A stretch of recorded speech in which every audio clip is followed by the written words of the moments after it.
While we were in college, my friends and I had maybe the worst housemate to ever exist. For this story, I'll call her M. M started off relatively normal, mostly just being difficult to deal with when she was drinking. The problem was that M started getting drunk more and more often, and it was contributing to emotional and mental issues that were lying dormant, ready to explode. She had a lot to deal with, and while we were all unnerved by her destructive actions, we started off just feeling bad for her. We tried to keep her safe, and on many occasions we tried to get her the help that she needed, but her friends outside the house either enabled her or completely ignored her when she was blacked out, so it was always up to us to deal with the fallout. A lot of the things she did were either just funny or gross. Stuff like going into the kitchen and taking a bite out of a raw potato, or constantly peeing her bed in her sleep while guys were in it. As time went on, however, things started getting more annoying. After one friend made a beautifully glazed ham for Friendsgiving, M went into the fridge while drunk and dropped the entire leftover ham on the floor. Another time she threw her pea-soaked panties in the corner of the living room and left them there for a week. And then there are the more disturbing things. We found out quickly that she was notoriously violent while drinking, which made her extremely hard to control. This led to actions like punching her best friend directly in the face and biting a guy so hard that he cried. The housemate that experienced the most of M's violence, however, was my friend Christine. M singled out Christine very early on as someone she didn't like and would always do the most dangerous things around her. One night, M was trying to cut her shoelaces with a kitchen knife because she couldn't untie them. When Christine tried to help her and tell her to just put the knife down, M threw it across the room at her. Another time, when it was just M, Christine, and Christine's boyfriend in the house, M tried to set her bed on fire while everyone else was asleep. She even stole Christine's boyfriend's phone one time and left terrifying voicemails on Christine's phone, sobbing and yelling gibberish. For a while, though, it seemed like maybe M was going to get better. She had actually been getting some help, and we went a good while without any incidents. But then, about 4 months before our lease was up, she got into an argument about parking with Christine's boyfriend, who lived across the hall from us. It was a small, meaningless argument, but because we didn't immediately take her side, she decided that from that point on, she was going to completely shun the entire household. This began a spiral back into her drinking and into her anger and emotional issues, and because it had all started with Christine's boyfriend, of course Christine was the one who attracted the most of her hate. All of this culminated in a night I will never forget. It was about 2 weeks to the end of our lease, and we were all so relieved to be getting out of that apartment. Em had been staying in her room almost exclusively, and her sister was visiting and keeping her busy, so we all kind of let our guard down. It was Friday, and everyone in the house had plans to go out that night except for Christine, who had a final the next day. Another one of our housemates and I were at a party several blocks away from our apartment, when I got a call from Christine at around 1 a.m. I walked out of the party where it was quieter and answered the call. Christine's tone was confused and concerned. "I think something's happening," she said. "What do you mean?" I answered. I was already nervous because Christine isn't the type to worry needlessly. "I think Em and her sister are fighting. They were out and Em got drunk. I'm in my room. I can hear yelling, but it sounds like it's getting physical." I knew Christine wouldn't have called me if it wasn't a big deal, so I figured I needed to do something. I asked Christine if she was okay and if I should call the police or come home, but she said she wasn't sure. She was tired and mostly concerned about getting enough sleep at this point. I was thinking about how we should handle the situation when suddenly I heard commotion on the line. I heard a bang and some shouting. Christine's voice had gone silent. Then another bang, and then Christine's voice was back on the line. She told me that Em had just burst into her room, glaring at her in a rage, and then Em's sister had yanked her from the room and shut the door once again. They were definitely in a physical struggle. Christine was keeping me up to date on what she was hearing, while I was growing more and more concerned for her safety. She told me that there was a huge thump, and it sounded like M's sister had just body-slammed M into the wall to subdue her. Meanwhile, M was screaming bloody murder and saying things like, "I just want to die. Just let me die. I hate you." I was already about to start walking home when suddenly Christine went unnervingly silent. "What is it? What's happening?" I asked. Christine paused for another moment, listening. Then she said, "Oh my God. I think it happened. I think someone got stabbed." I felt chilled to the bone when I heard this. "What do you mean? What do you hear?" I asked frantically. I heard the knife drawer open. I think M went for the knife. Someone's crying really softly. I can only hear one voice." I basically started sprinting back home. I told Christine to stay in her room and that I would call the police and meet them outside the apartment. I was shaking as I called them. Not only was there possibly a severely injured person in the house, but if M really did have the kitchen knife, then I was seriously worried for Christine being in there alone. The police came right away, and I watched from outside as multiple officers dragged a screaming and struggling M from the apartment, looking completely unhinged. It took an officer practically slamming her against the police car to subdue her enough to be cuffed. When I entered the apartment, I was shocked and relieved to find M's sister alive and miraculously not bleeding except for her hand, which M had stabbed with the barbecue fork we kept in the kitchen drawer. It just so happened that earlier that day, M had used the kitchen knife and left it in the sink instead of it in its usual place in the drawer. When she went to grab a weapon, she could only find the barbecue fork. The police took statements from everyone in the house, and Christine and I made it very clear that this was not M's first instance of violence. M's sister was in complete shock. She had no idea that M acted like this when she was drunk or that she struggled with so many personal demons. My housemates and I were all positive that M would be institutionalized. Imagine our shock when M and her sister entered the apartment a few days later. Apparently M's sister had undermined the severity of their fight and vouched for M's stability, causing her to be released. We were baffled, but it seemed like M had learned her lesson enough to avoid us as much as possible in the next few days before we moved out, lest we call the cops on her again. We got through the last week without any major incidents, and M moved out a day before the rest of us. Luckily, I had the privilege of never seeing her again. It was a harrowing experience living with her, and it's something that my friends and I will probably talk about for the rest of our lives. I'm just glad that all of us got through it without getting hurt. The scary part is, though, that there were so many times when one of us could have gotten hurt, especially that night when Em and her sister fought. The thing that sticks with me the most is how fortuitous it was that Em had grabbed the barbecue fork instead of her favorite kitchen knife that night. If the knife had been in its usual place in the drawer, I hate to think what might have happened to Em's sister, or my friend, Christine.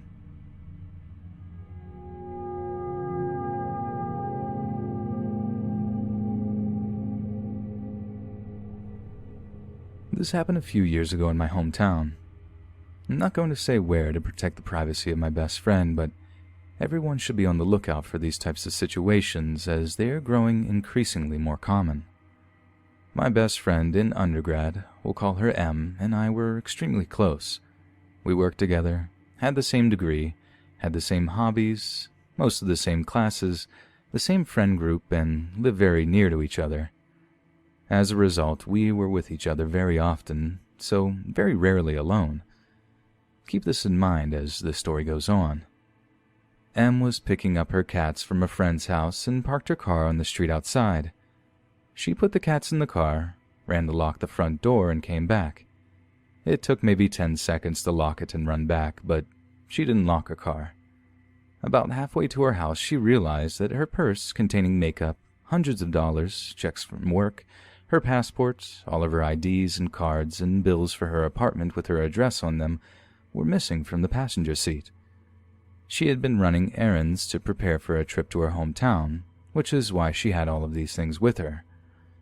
Pulling over, she looked at her bank account online to see someone had already tried to use the card at a gas station 5 minutes away, so she canceled her card and drove home. When telling me the story, I pointed out that whoever took her purse was so fast that they had to have been watching her, and she agreed. She reported it all to the police, but wasn't expecting anything to come from it, as we lived in an area notorious for theft at the time.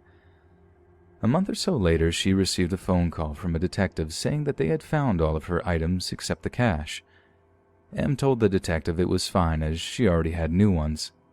The detective paused for a moment and then told Em that they would not be returning her items at all as they were now evidence in an investigation. When Em asked what she meant, the detective told her that they found all of her items with a woman who is known to be involved in human trafficking. The area where the woman was arrested is also a common route human traffickers take, and our state is one of the hotspots for trafficking in the U.S. Along with the stolen items, there were pictures of Em from several months prior walking around our college campus, and our work and hanging out with friends on her birthday. There are also photos of her friends and other girls that we didn't know. These people had her hometown address, her address in the state where we lived, where we worked, the places we ate and hung out, her university ID card, knew she had animals and where she walked them, where she did her banking, what kind of car she drove, and who her friends were. Naturally, her boyfriend, who was in the military, lost it and had his friends sit outside the house when he wasn't home and escort her to and from work at night for the next few months. It didn't seem like I was a target, but I still had my boyfriend use my car to drive me to and from work for a while, and I bought pepper spray for my keychain. In the aftermath of finding this out, we realized a few things. Despite being followed at fairly close range, somehow neither of us ever noticed somebody following us, probably because the person was a woman. Most of the opportunities for someone to take her, such as walking to her car or house at night, were probably missed because either her boyfriend or I were with her. They must have been learning the schedules of everyone around her as well to see when there were times she was truly alone. Since they already knew so much about her before stealing all of her information, there must be a big boss somewhere who has at least some information about her, including what she looks like. The one thing they didn't seem to have photos of were her hiking with her dogs.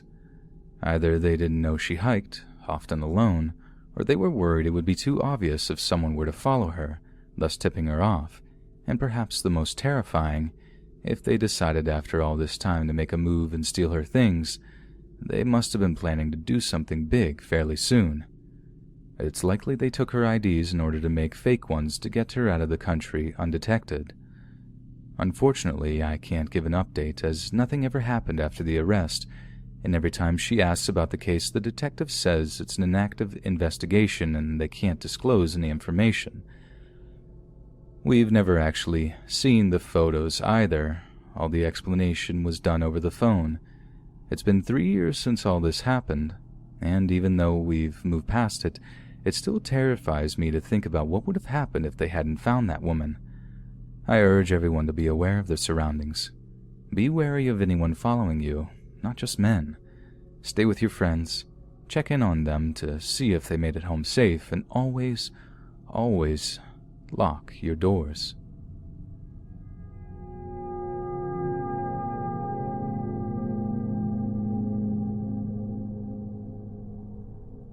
Allow me to give some information about me before we get into the story. I'm a 23-year-old woman, and I'm a little alternative looking, I guess. I have long black hair with a bright green fringe. I have my septum and my medusa pierced. I'm heavily tattooed, and I dress in a rather gothic fashion.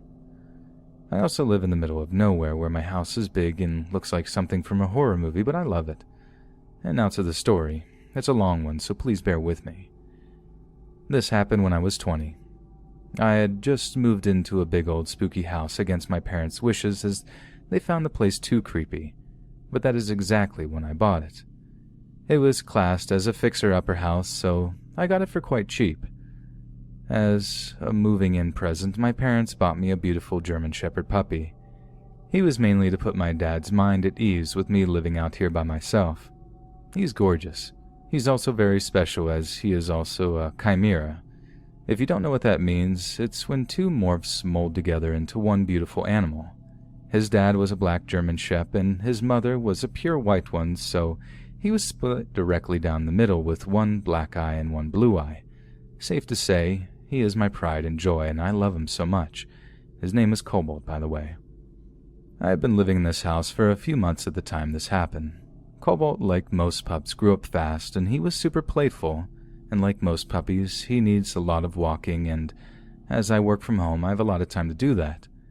I hadn't really had a chance to get to know my neighbors. As I have mentioned already, I live in the middle of nowhere, so I don't really have any neighbors besides the trees.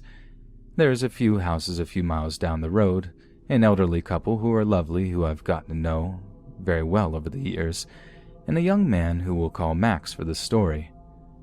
Max was quite creepy when he first came around to say hi, and was thrilled when he found out I was on my own, and he came around quite a lot until he found out I had a girlfriend, and then he got really possessive, and one night while my girlfriend was over, he came around and demanded to know who she was and why she was in his girl's house. He made it apparent he hated my girlfriend and wanted her out of my life. He also hated my dog, and Cobalt always growled at him, so I guess the feeling was mutual. So on this day, I got ready for a run and packed my backpack with everything we would need, and we began our run. So we were running when I suddenly felt like we were being watched, but I just brushed it off and carried on running, but the feeling was always at the back of my mind. After about an hour and a half of running, we headed back to the house. The closer we got to my house, the more uneasy I began to feel. I felt quite sick and unsafe, so we sprinted back into my house and locked all my doors and windows and closed the blinds to make sure no one could see in.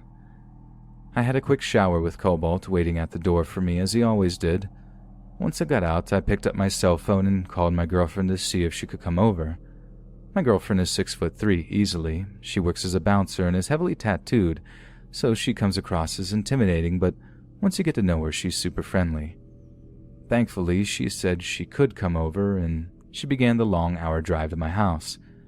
She had to wait for the lease in her apartment to end before she could move in with me. She had a key, so I waited for her to come in before going to bed, and she checked every inch of my house before we went to bed. I felt safer with her and Cobalt around. Cobalt was at the end of the bed.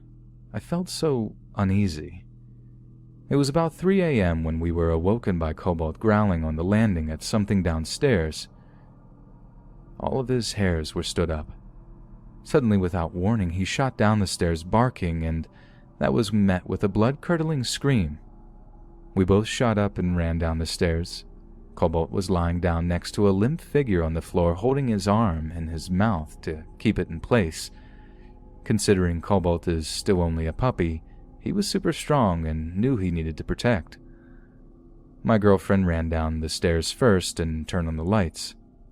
There on the floor was a guy with a potato sack over his head, lying on his tummy, with his arm in my dog's mouth, and next to my dog is what looked to be a baseball bat lying on the floor. My girlfriend quickly grabbed the guy's hands behind his back and ripped the sack off of his head to reveal it was Max. He started screaming, telling my girlfriend he was going to be my husband one day and how he needed to get her out of the way and my stupid dog. Cobalt was still close to my girlfriend just in case Max tried anything while the police were on their way. Max was charged with breaking and entering. I don't know what his plan was because he didn't know my girlfriend was over. Her car had broken down, so she walked and got a tow truck to pick her car up. I don't know what his intentions were. I don't wish to know.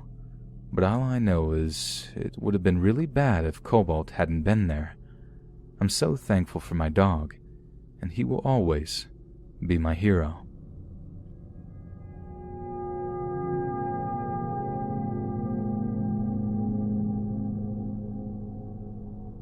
The year was 1977, and I was 14 years old.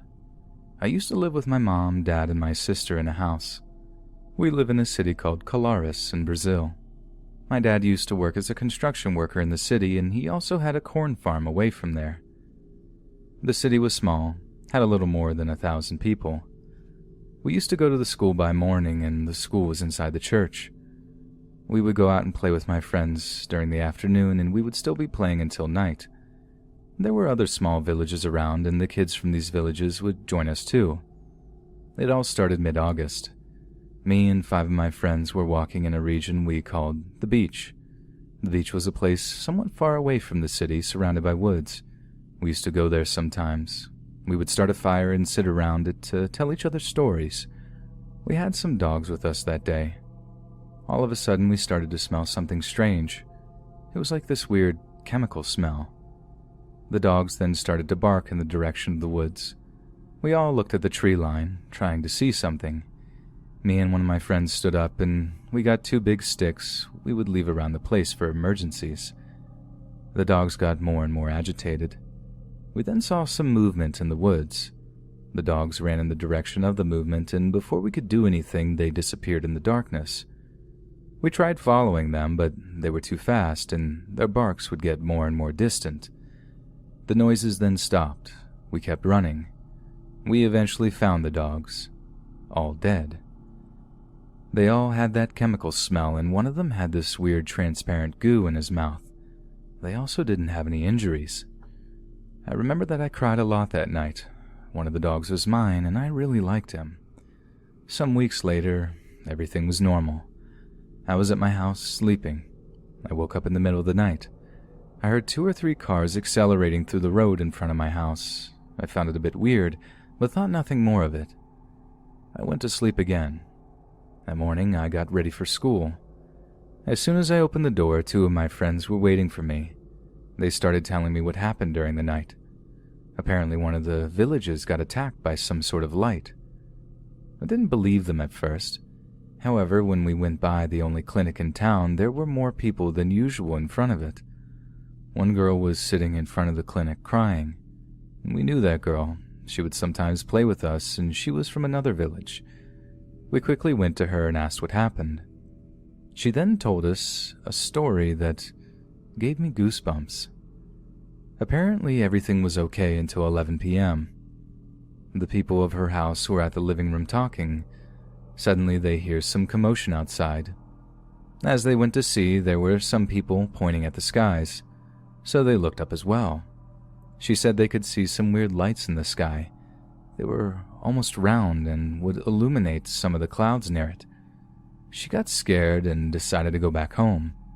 As she was getting back, a huge flash of light illuminated the village. She ran inside and hid, meanwhile listening to people screaming outside. The flashes would continue and a buzz sound would fill the air, then it finally stopped. She heard her dad coming inside with her mom, both in pain.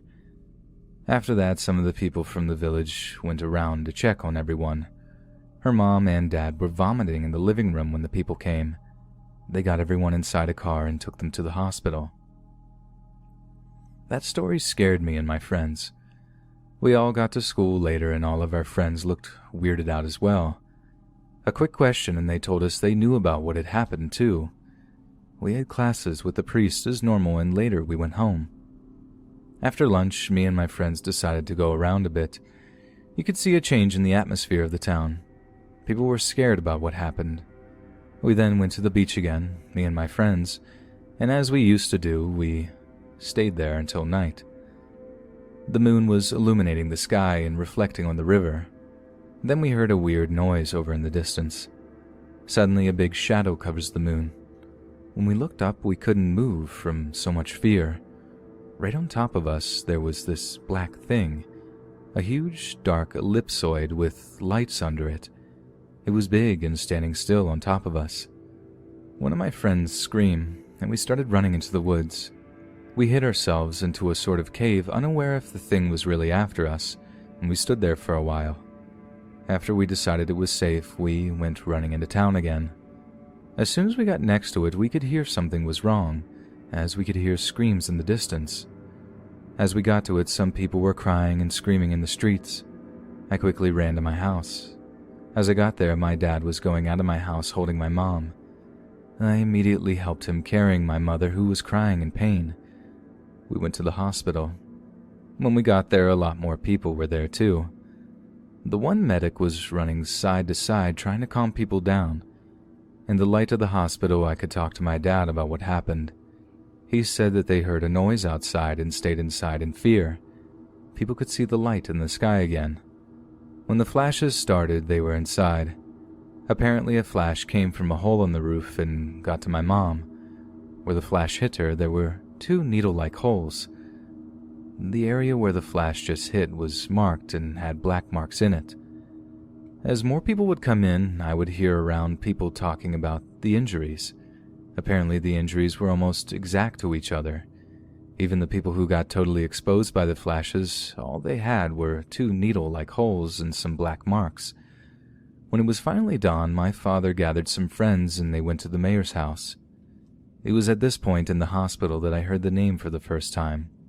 They were calling these flashes the chupa chupa, suck suck in English, because some people reported that the light was sucking blood from them. The days passed and more places started reporting the incident. People would light big bonfires at the main square in fear of the flashes. Then the military arrived and they set up camp near the town. I had seen guns before, but nothing quite like that. They had this big anti-air gun. It was installed in the middle of the base. This didn't stop the things from happening. Every day more and more people were attacked. The feeling of hopelessness finally made a good part of my town to move away, and me and my family went to a village at around 40 kilometers from the city. We had a small farm there where my dad used to grow corn. We thought we would be safe there, and I had to quit school because of the whole deal. So my routine through the day was I would help my dad during the day, and I would hang out with some friends from the neighborhood later. Things were pretty calm for a week, until one day, when the lights came, I was at home with my parents and we had to hide from the flashes under a big table in the kitchen. Some of the other families weren't so lucky and got hit by them. My dad took it upon himself to take some people to Colares Hospital. The next day, he didn't come home. I tended to the farm as usual, waiting for him to come back. Later, I got on my bicycle and went to hang around with the other kids. We went pretty far from town. When it was almost dark, we were already gone back, and I saw my dad's car back through the road. He didn't stop, as we were all going back together, me and the other kids.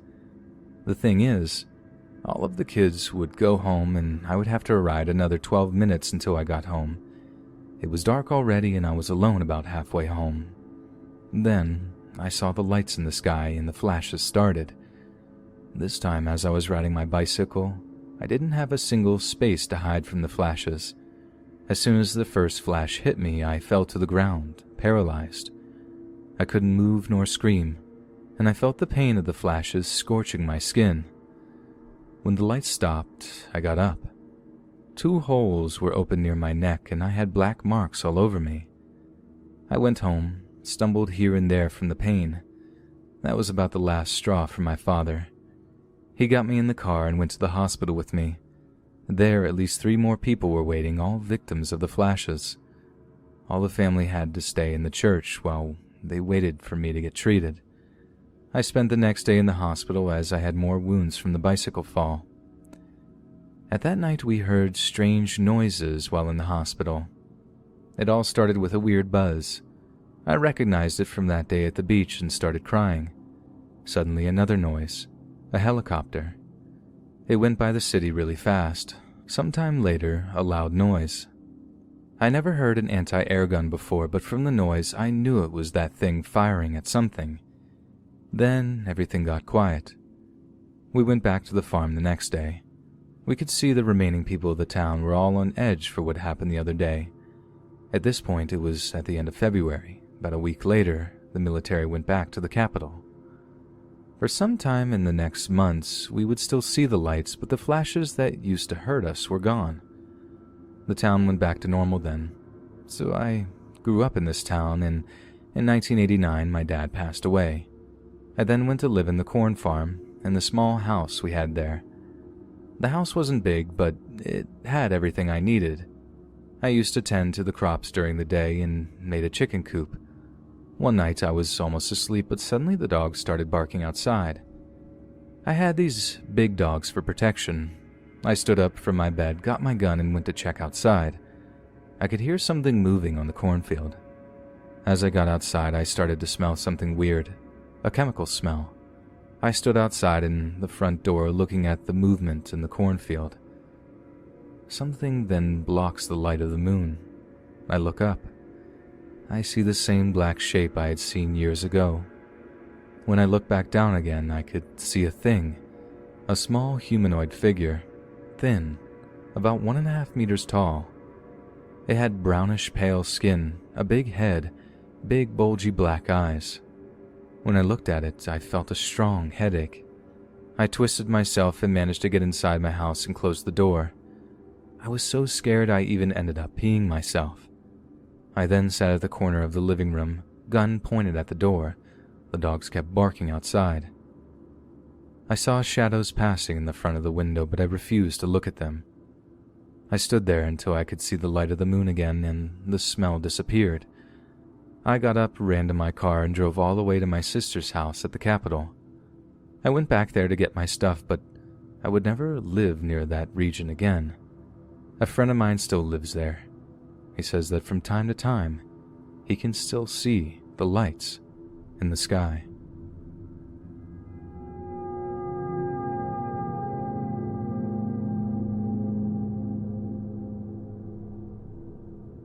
When I met Alan Morse more than 4 years ago, I had just started working at this small family-styled restaurant as a cook in Greenville, Michigan. One of the two owners used to be a manager at one of the McDonald's in town years before, where both my older sisters had worked, and so she knew me pretty well.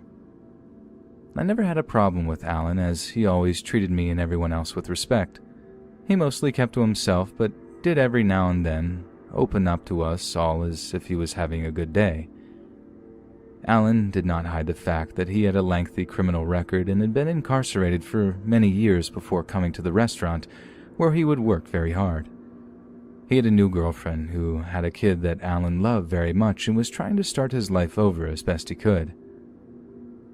One day, Alan called in and said that he wasn't feeling very well, which we all believed, as to us he was a pretty trustworthy guy. He started taking more time off and started to call in quite frequently. I usually helped to close the restaurant at night and only worked 4-hour shifts, but every so often my boss would schedule me to work a morning shift. So when I saw that I was scheduled to work with Alan the following morning, I was pretty happy. I arrived and immediately said hello to Alan. Usually to this he would respond with a grin and hello back, but didn't say anything. I said it again, nothing. He was standing by one of the flat-top grills, just staring off into space. I walked over to him and said hello for a third time while touching his shoulder. He jumped and looked startled. I apologized, but he laughed it off as nothing and said that he was just tired. We had a great shift and left around the same time that day, just as the afternoon crew had come in to relieve us. It had been a few days before I worked again, and when I came in to start my shift, everyone was acting odd. So I asked one of the other cooks what was going on. She said that Alan was arrested. Amazed, I asked for what reason. She stated for suspected break-ins in the Stanton, Michigan area. There had been many robberies that had happened in the Stanton area that went on for many weeks. The other cook that was with us told me that the police had believed it had all been Alan the entire time. We were all shocked, as Alan had appeared to be doing so well that the thought of him going back to crime and then jail didn't seem real. I would like to say that this is where my story ends, but it doesn't. Some time goes on with no news of Alan. He could have still been in jail for all we knew, or laying low somewhere, until one day when he walked through the back door of the restaurant with a big smile on his face. The two other cooks on the shift with me and the owners all greeted Alan and asked how he was doing. He said that he was fine and that he was just getting some things in order, and said that he would be returning to work very soon. Months go by and everything with Alan is normal, until he just stops showing up to work altogether. We were told that he was in trouble with the law again. One day I get a text from one of my coworkers with an article attached that says, "Man arrested in elderly Montcalm County man's murder," with a picture of Alan's mugshot attached to the article. The man had been shot multiple times with a .22 caliber round in his home between March 27th and March 30th, 2015. The morning that Alan was acting weird made more sense to me now. That morning shift was during the time that the man was murdered. I could have even worked with him the day after he committed this heinous crime, but I'll never know. They had suspected Alan because this was the same area that all of the break-ins and robberies had taken place, one of the break-ins being just 2 houses down from the man that was killed. Alan broke into the home not knowing that the man was there, as he had thought he had left the house. The man was sleeping and woke up to find Alan. I am sure Alan ended the man's life because he didn't want the cops called and the break-in reported. When the man was found, the police noted that there were several missing firearms from the house and his cell phone had been taken as well. Alan was convicted of murder of an 80-year-old Dale Nelson and was sentenced to 26 to 75 years behind bars.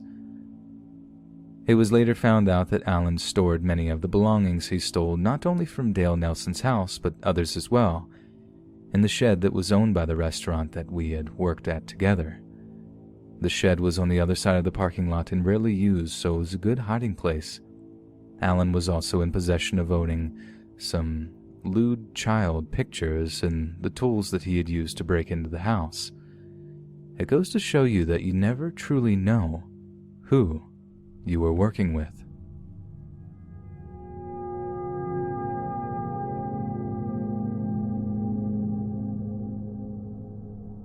This happened years ago when I was around 14, and 27 now. I might butcher the story since it had been 13 years or so ago, but it was 100% true. My family and I were down in Mexico visiting family during the Christmas holiday. On this day, my aunt and cousin Susie, who was around 19, came over to our house. My aunt wanted to talk to my mom about something. Can't remember what, but my younger sister, Nell, who was around 4, wanted to go with Susie to play. Susie told my mom that it would be fine. She could look after Nell while we did whatever we were doing. Don't remember what we were doing, I think cleaning out the storage area or something. Mom agreed and told Susie my siblings and I would pick her up before 7, and that's when the nightly prayers began. Around 7 o'clock, my siblings and I went over to Susie's house to pick up Nell. When we arrived to her house, we spotted them playing near the street on top of an old truck. Susie saw us and looked really relieved to see us. "I'm so glad to see you here. Craziest thing happened," Susie told us. "What happened, and why were you outside?" Lynn, my eldest sister, asked her. Soon Susie told us what happened. When they arrived hours ago, Susie took Nell to her room to play with old dolls she had.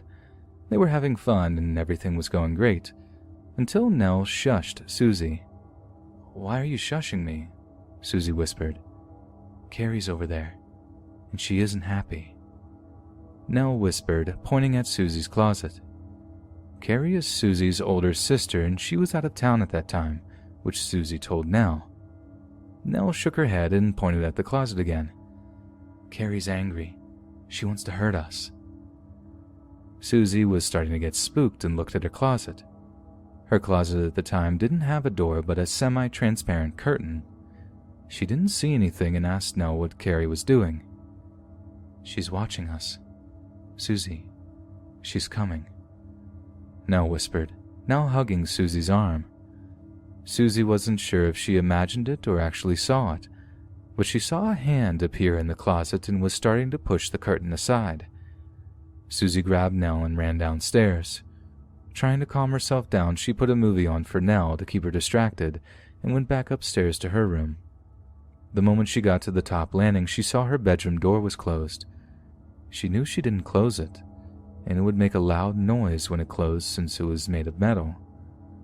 She didn't know what else to do, so she placed a chair in front of the door and hurried downstairs and joined Nell. Once the movie was over, Susie asked Nell what else she wants to do, but once again Nell shushed her and pointed at the stairs.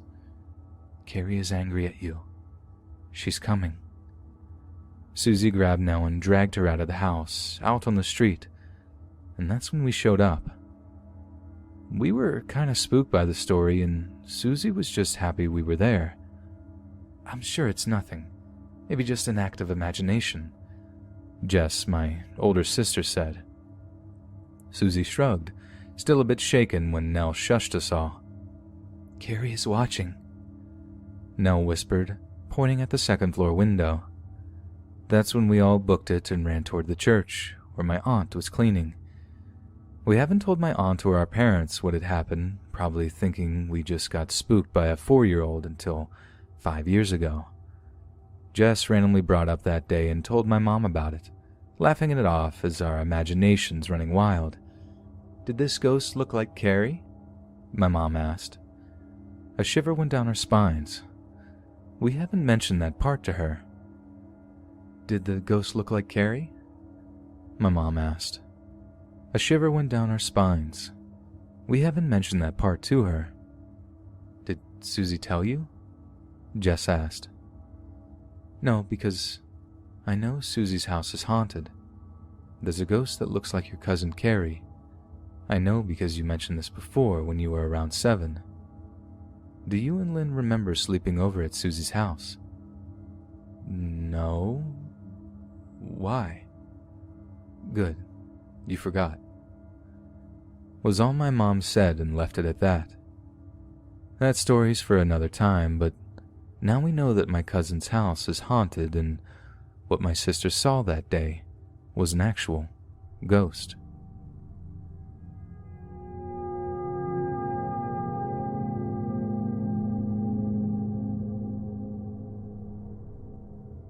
I live in a neighborhood. Well, it's more of a highway with houses at the side of the road. I wouldn't recommend walking since there's no sidewalks. I wish I gave myself that warning 2 years ago. I had some friends with me at the time, a boy and 2 girls. Let's call the boy Dan, and the girl will be called Sarah, and girl 2 will be called Hazel. We decided to make our little squad of explorers exploring forests and abandoned structures and such. Today is our first exploration, an abandoned house just at the very end of the neighborhood, so we start walking. We avoid the road by walking on the tall grass, which is very unpleasant, causing us to walk on the edge of the road. We reach the house. I looked up the house a year after, and it was built in the 1940s, owned by a man who abandoned it after having to live in the nursing home. This was the 80s though, and the house had been left alone since. We were outside for a little while, and Dan says we should go inside. I was excited, but Sarah was not very happy. She sat on the moldy wood staircase and had to process everything before she went in. I can't blame her. What if there were squatters inside about to ambush us? We decided to check out the well. It was a stone round well which looked kind of like the well in The Ring. There was a piece of old wood covering the top, and Dan decided to be super reckless and stomped on the wood like a maniac. His leg fell through the small opening, and if he would have fell in, we would have been in big trouble. He lifted his leg out of the opening and acted like nothing just happened. I couldn't imagine. He almost fell down a well with what I saw were sharp rocks at the bottom, and he just brushed it off. Anyways, we got a little carried away and started throwing random stuff down the well. Figurines, rocks, fake flower pots, etc. We went inside the house. When we went inside, a very strong odor emitted from the door. It didn't just smell like old house. It smelled like a plumbing accident. It was very gross, but smells aside, we came across a bunch of weird things. Clothes packed in a freezer, a fireplace with dolls inside, an upside-down table, kind of looked like an art museum. We were very happy to find lots of vintage things inside of every cabinet and drawer. Things started to get kind of eerie. We entered the bedroom and the roof was caved in. Clothes with stains everywhere, and worst of all, a black ooze was lined across the ceiling. I was going to vomit at this point. We also heard some distinct chewing sound. We left the room and we froze. We saw a shadow at the corner of the door, but it was fast. It bolted back into the room it came from. We heard a huff, followed by a cough, which was enough for us to leave the house. But as the dumb kids we were, we stayed at the premises. A man who wore a scruffy-looking shirt with torn gym shorts opened the front door. We froze in shock. Who was there and how didn't we notice him? The mood turned from scary to horrific as he lifts his arm to reveal a chunk of raw meat of where his skin used to be, with the blood still dripping from it. We heard a neighbor shout, "Get out of here!" and we run for it. I haven't told my parents, but we'll plan to in the future. I don't want to be lectured at again for doing things that could have got me hurt, or hurt the people around me. I haven't heard anything about that house ever since, and I can't imagine what he would have done to us if we were caught.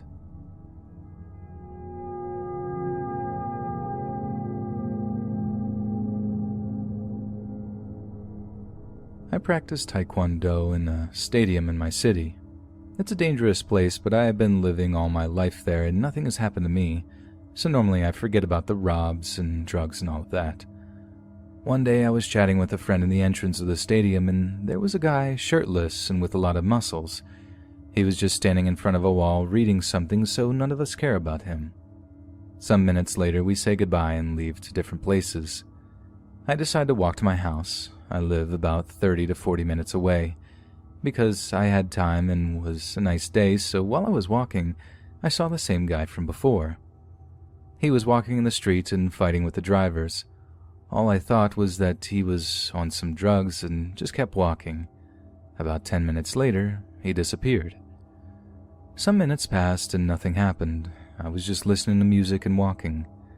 But 20 minutes later, or more or less, the guy passed me.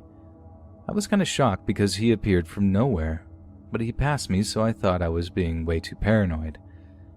Then he stands in the same cross I was, and he watched me. I felt weird and texted my mom that I was close to home and asked her to open the door. It's important to describe my house for this. I live in a 3rd floor, but it's not a normal building.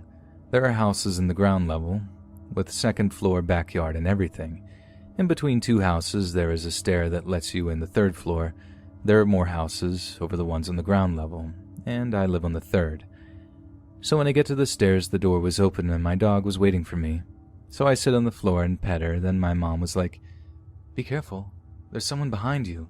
Move so he can pass." I reply with an okay, stand up and went to the stairs without looking back. We started walking to my door. I went inside my house and looked back. And there he was. The shirtless guy was behind me all along, and he just was standing outside of my house. My mom closed the door and freaked out. She asked me if I knew him, if he had talked to me or something. I looked at her confused, still shocked. She started calling my dad, loud enough so the guy outside could hear it. My dad didn't hear her, but that was enough. The guy finally left. This happened some months ago, but it still freaks me out. He saw me, and he followed me, and now he knows where I live.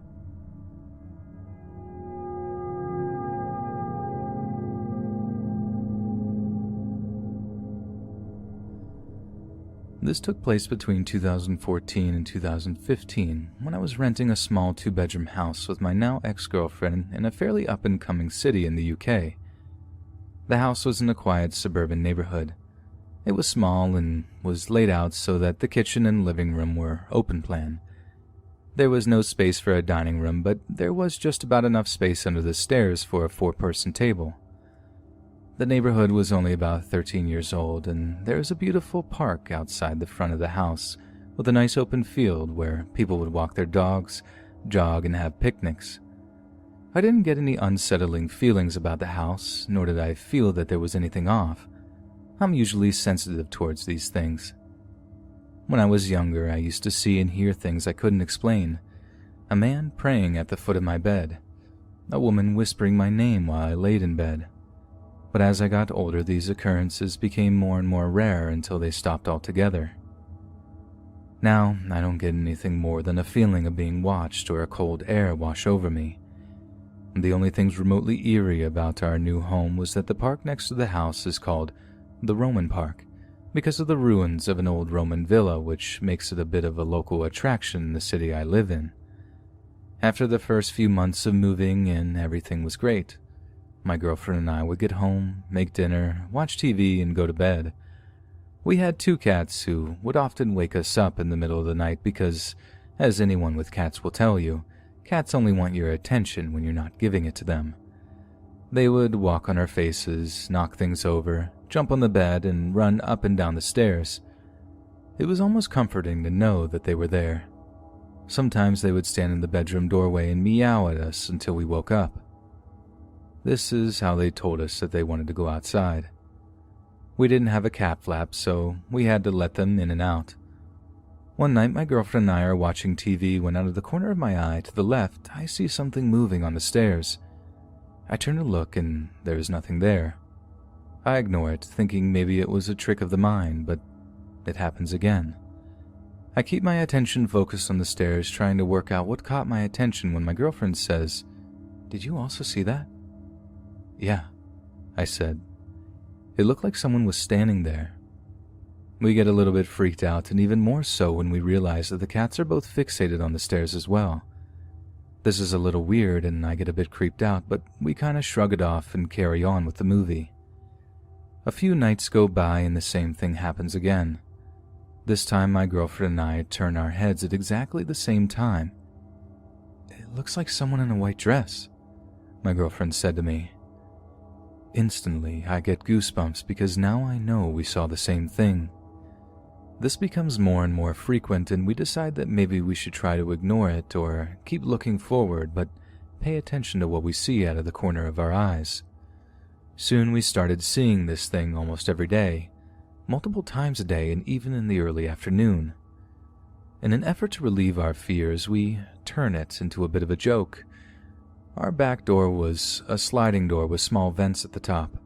When the wind blew in a very particular direction and came in through the vents, they made a noise similar to a kazoo.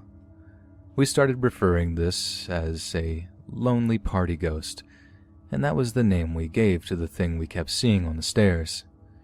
Anytime something went missing, lonely party ghosts, a weird unexplainable noise, lonely party ghosts. This helped us feel better, but I don't think it helped with whatever was in our house. As time went on, I would wake up in a sweat with my girlfriend standing on the other side of the room, lights on, looking absolutely terrified. When I asked her what was wrong, she told me I had been screaming. I'm usually a light sleeper, and I had never had an issue with night terrors or sleep talking, so this was very unusual for me. It started to become regular. I'd wake up, my girlfriend would have the light on, and she would tell me that I had been screaming bloody murder. I woke myself up once from screaming, but I couldn't remember what I had been dreaming about. As the screaming got worse, so did the frequency of lonely party ghost appearances. It started becoming clearer and more vivid. What started as a blur in the corner of our eyes had now become a fully formed figure that would stand in the doorway of our bedroom at night. When this first happened, I thought I was imagining it. Some sort of half-asleep dream spilling into the real world, except it stayed there, motionless, staring at us long after I was fully lucid. As you can imagine, this woke me up bloody quickly, but even in my wide-awake state, it was still there. More weird things happened after that. My girlfriend woke me up because I had punched her in my sleep. I would wake up screaming, drenched in sweat. I would hear walking in the house and things being knocked over. My girlfriend heard it too, and it was keeping us awake. She then said to me, "Please put the cats outside," but when I went to look for them, they were nowhere. I opened the curtains which were covering the back sliding door, and there they were, sitting on the outside deck waiting to be let in. This sent chills down my arms, and I ran upstairs to tell her that they had been outside the whole time. The figure in the doorway started showing up more often, and no matter how many times we closed the bedroom door, it would slowly swing open. More often than not, it would be the cats, as the door lock wouldn't latch when you closed it, and all you had to do was give it a push to open it without turning the doorknob. Toward the end of our tenancy, my girlfriend wakes me up gently in the middle of the night by nudging me and whispering my name. I ask her what's wrong, and she tells me she thinks there's someone downstairs. We had made it a routine to leave the cats out at night, so we knew that any noises in the house were not caused by them. I don't know if that made us feel better or worse, but as we lay there in the dark and listened to someone going through our kitchen drawers, we were frozen in fear. I feel that it's my responsibility as the man of the house to go and investigate any potential burglary, so after taking a deep breath and mustering all the courage I could find, I go out of bed and tiptoed to the top of the stairs. I heard the noises getting louder as I approached. It sounded like someone had climbed through the kitchen window, over the sink, and was now going through our cupboards. Had I left the window open? We often did this when we were cooking to let some of the heat out of the house, but we always made sure that they were closed when we went to bed. I had an idea to take my phone and record video with a flashlight on it just in case I was attacked or hurt. That way my potential murderer would be caught on film. I took a step down the stairs, stopping and looking through the banister at the living room. The noises continued. I took another step. There was a creak as the wood beneath my foot took my weight. The noises stopped for a brief second before continuing. They were going through the glass cupboard now. I could hear the clicking of glasses being knocked against each other. I took a few more steps down and shone my phone's flashlight into the kitchen and the noises stopped. I looked around and couldn't see anything out of place. The kitchen windows were closed. The cupboard doors were closed. The curtains were dead still. There was no one there. I did a quick sweep of the house, ready to punch anyone I saw, but there wasn't anybody. I know that based on everything that has happened up until this point, I probably should have attributed this to lonely party ghosts, but honestly it didn't even cross my mind. I heard a noise, thought we were being burgled, and was fully expecting to fight someone. I checked that all the windows and doors were locked, checked everywhere that someone could potentially hide, but I found nothing. My adrenaline was pumping so hard that I could hear my heart beating in my ears. I let out a short sigh of relief and went to the back door to let the cats in, but just then I noticed something on my phone screen, a bright light shining from the other side of the room. I looked at my phone, confused by what I was seeing. I looked up and couldn't see any light at all. The area where the light was coming from was a blank wall. When I looked back at my phone, it was still there. It was like an LED was being pointed at my phone. I've seen dust on camera, and while it can be reflective, this was not reflecting light. It was emitting it. It started to drift closer and closer to me, getting bigger and brighter, but I could still not see it with my naked eyes. Finally, it got within a few inches of my phone, hovered there for about 5 seconds before then drifting toward the kitchen and disappeared. I know that it wasn't a dust particle. I have seen that enough times to know that they don't emit light like that, nor do they drift so smoothly and with such purpose. I honestly feel that this thing walked across the room to me, stood right in front of me, and then walked back into the kitchen. I let the cats in and went upstairs to show my girlfriend the video. She was in shock when I showed her and explained what had happened, and I had shown a few people the video who all thought it was weird. Unfortunately, I have since lost the video, but I will never forget how big and bright that light was. We weren't in the house for much longer after that, but nothing too exciting happened really. We still heard noises, still saw things out of the corner of our eyes, and I'd wake up with scratches on my back. The house we moved into didn't have anything unusual happen, and it was a relief to live somewhere where I didn't constantly feel eyes on me. Do you think that a new house can be haunted if it's on old land? What do you think was in my house? Why did we see a woman in a dress on the stairs but a shadow in the doorway? I'd love to hear your thoughts.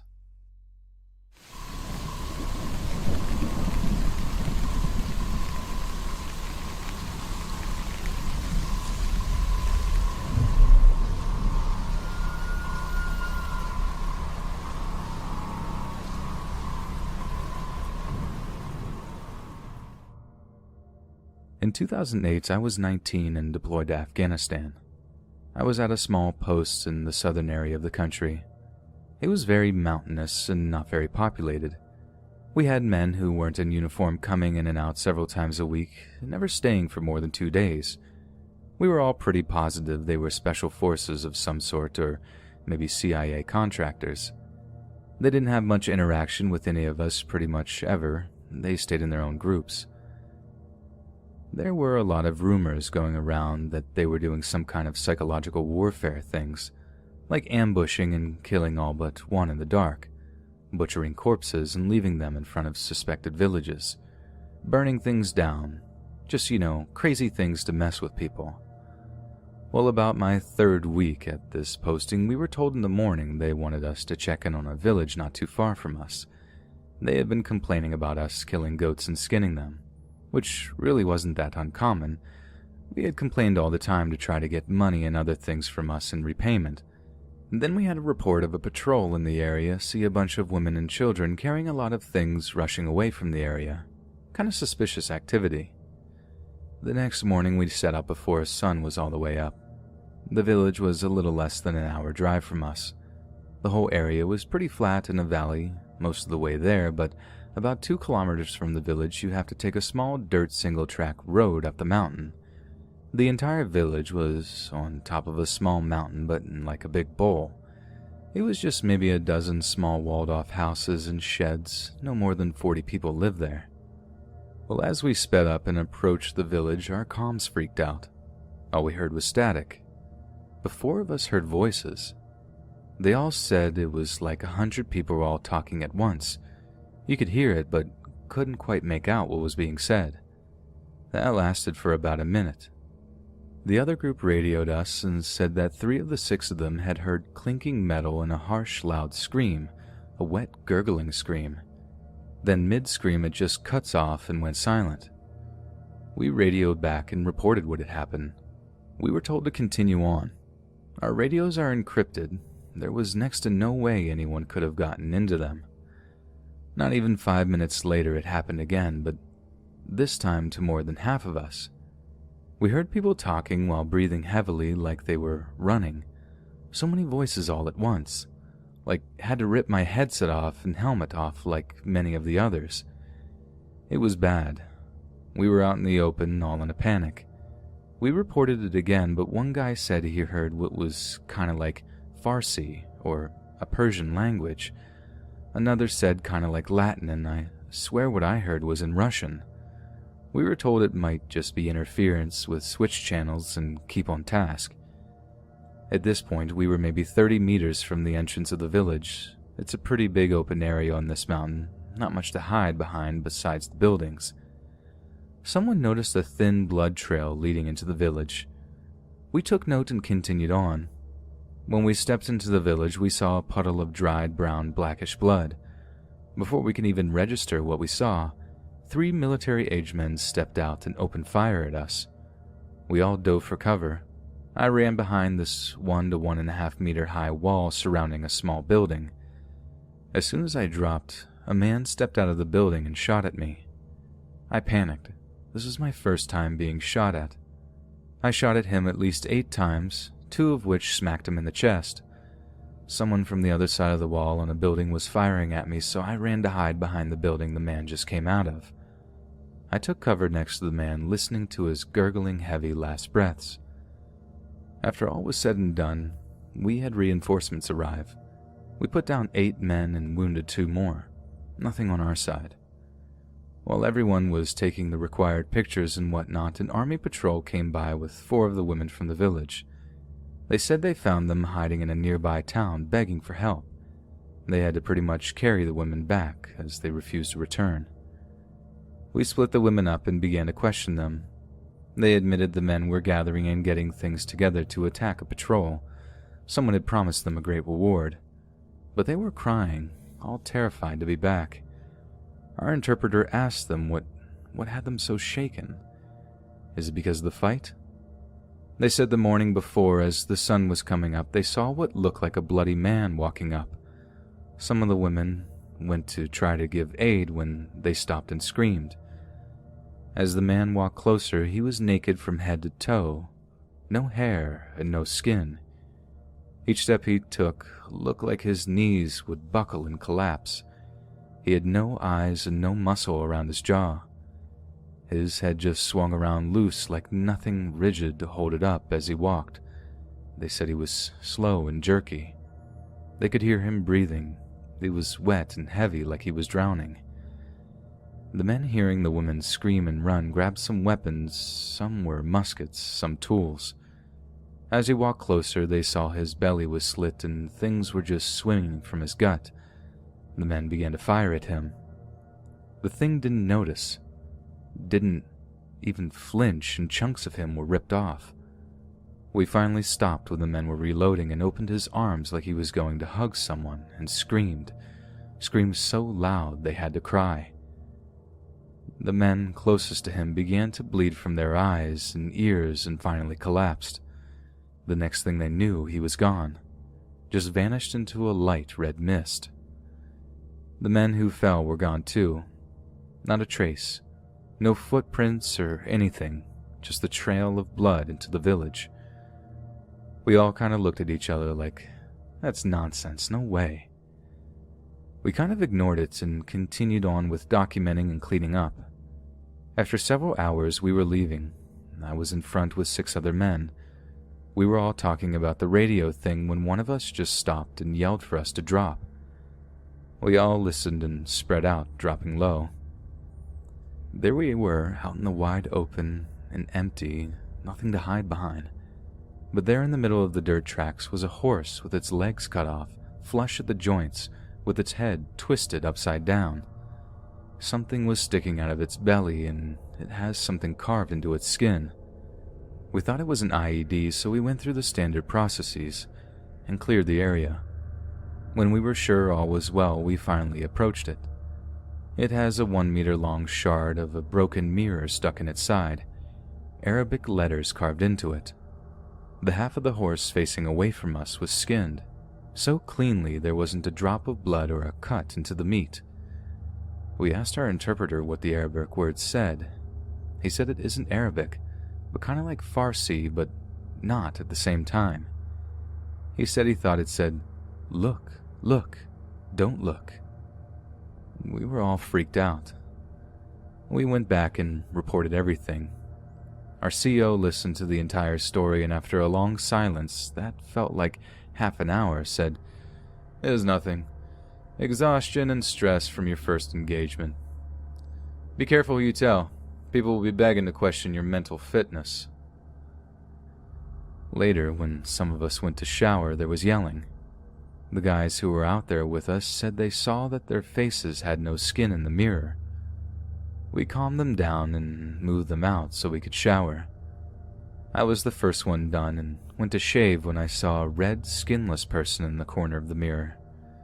That was 11 years ago yesterday.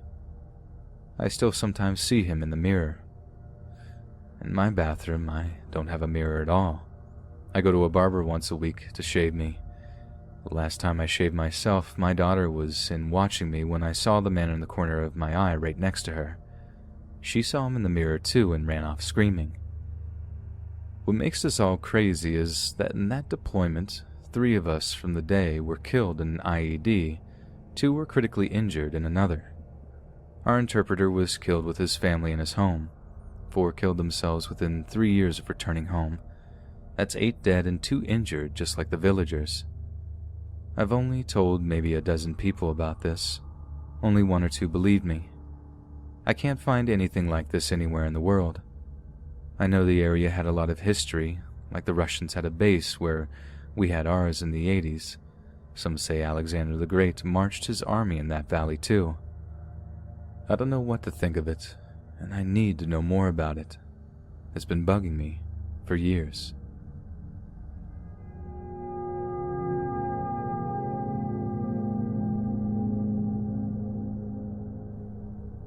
I grew up not far from Manteno State Hospital, an abandoned insane asylum in the far South Chicago suburbs. My dad would sometimes drive my family down there and we'd circle around the property by car, just for fun. When I turned 16, he bought me my own little beater car, and of course, I had to show this awesome place to my friends. By the time I was old enough to go exploring, many of the original buildings had been renovated and repurposed as businesses. Half of the property was converted into the local VA hospital, and a quarter of it was torn down and replaced with new housing. Only a handful of the original buildings remained, all clustered in the back corner of the campus. One summer day, I took friends A, B, and C to go check it out. We brought our cameras and went with the intent to go inside and explore it. We parked in a lot where other people parked to go to work in one of the other buildings to avoid suspicion, and walked about a quarter mile to the abandoned hall. As we walked up to this creepy old building, I felt sick to my stomach and full of dread. The main doors were chained shut and most of the windows were boarded up. I remember walking on the porchway and choosing my steps carefully because the windows were busted out and there was glass everywhere. The four of us finally came upon a window that was accessible enough to climb into. Realizing that this was actually going to happen, I had a panic attack and couldn't go through with it. I was trembling and didn't want to be the scaredy cat, but I really couldn't do it. In fact, just in recounting this, I'm still scared, and this happened about 16 years ago already. Anyway, I handed my camera to friend A and told him to take the pictures. I was petrified and felt like I would puke at any moment. Friend B and I walked back to the car in silence. I had a cigarette in the car while we waited for friends A and C to come back. My nerves calmed quickly enough. Friend B confessed that she was scared too and was glad I said something so she didn't have to go in. Soon enough, our other two friends came running back to the car at full speed. We heard their footsteps pounding on the asphalt and quickly unlocked the doors. I started the car up and we were off in an instant. I assumed that the cops had arrived, so I sped out of the campus and into town, hoping to blend into normal traffic. I asked them what had happened and if the cops were called, and they said no. Both friends who had gone into the building said that they heard voices. Both of them said they saw a hand curl around the frame of a big metal corridor door and heard it slam shut with an impressive echo. Both of them testified that they heard someone crying, saying, "Where am I?" At some point, they got too frightened to continue and just decided to bolt. I was spooked. Friend A, who had taken my camera, was eerily quiet. Friend C showed me that he had found a newspaper from 1979 on the floor, and he had taken it as a souvenir. I, being the more superstitious type, demanded he get rid of it. I didn't want any potentially haunted objects in my car, so he tossed it out the window without too much coercion. It took us about 45 minutes to drive home, and since we were kind of shook, we decided to go to Denny's and rehash the experience. During the ride back, friend A fell asleep. This didn't concern me much at the time, but became an important factor to remember later on. We got to Denny's, and friends B and C went in ahead. I woke up friend A and asked him what happened. Why did they run? He said, "We saw someone sitting at the end of a hallway, cross-legged on the floor. It was a man, and he was crying, kind of rocking back and forth." He also explained that he thinks the entity used his energy to manifest, and that was why he was feeling so drained and fell asleep on the way back. We had a late dinner, and then I drove everyone home afterwards. After I dropped my last friend off and was going back to my house, I distinctly felt someone pressing their knees into the back of the driver's seat. It's a familiar feeling if you take the bus in high school. Lots of people prop their knees up on the seat, and the feeling is unmistakable. I yelped and sat straight up so my back wasn't touching my chair and drove home faster. The very next day, I pick up my cousin to go see a movie together. She blurted out to me that she thought she saw someone in my back seat. I was immediately horrified as I hadn't confided in her the events from the night before. I asked her which seat, and she said, of course, behind the driver's seat. That night I had a dream about a man. He was Caucasian, mid-30s, brown hair, partially bald. He had brown eyes. He was wearing a white cotton vest, which I found odd.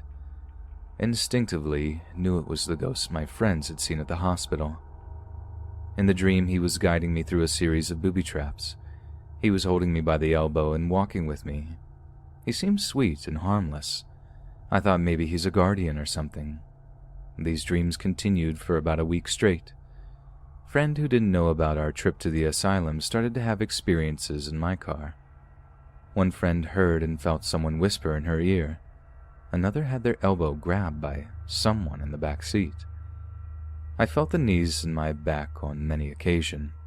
In fact, I started to anticipate it and often drove without my back touching the seat at all. One time I felt like someone was shaking my seat while I was driving, like hands on either side of the chair and just violently shaking. When the experiences and the dreams didn't stop, I became scared. I didn't feel like he was a guardian anymore. Finally, after about a week and a half of this, I sat down with a friend A again. I asked him, "Do you remember what he looked like?"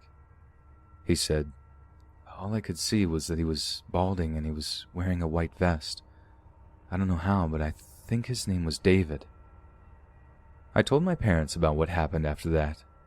They suggested I tell David that he couldn't follow me anymore, to tell him to go to the light or whatever. At this point, I was ready to do anything because I was on edge and spooked all the time. I prayed every time I came into the house that he wouldn't follow me in. I was afraid to go out with my friends. I was afraid to go to sleep sometimes. So 2 weeks after our initial adventure into the asylum, I went back with friend A. We went during the daytime and idled in the front of the building. I said out loud, "You don't belong here with me. You need to go home." Or something along those lines. I prayed a lot. I didn't want him anymore. I felt bad, but I needed him to stay there. We parked and just kind of sat there quietly for a while. I think friend A and I were just saying goodbye, severing ties, I don't know, but it felt sad. While we were parked, I did hear doors slamming inside the building. At one point, I heard someone laughing too. I envisioned him leaving me in my car. I told him he could never follow me again. He needed to go, to move on. We left the hospital that day and didn't go back for many years, and I never dreamt of him again. I've never told anyone the full story for 2 reasons. One being that it sounds a little bit ridiculous, and 2 because I am afraid that thinking about him too much will send some sort of psychic beacon out to attract him or other spirits back to me, when that's the total opposite of what I want.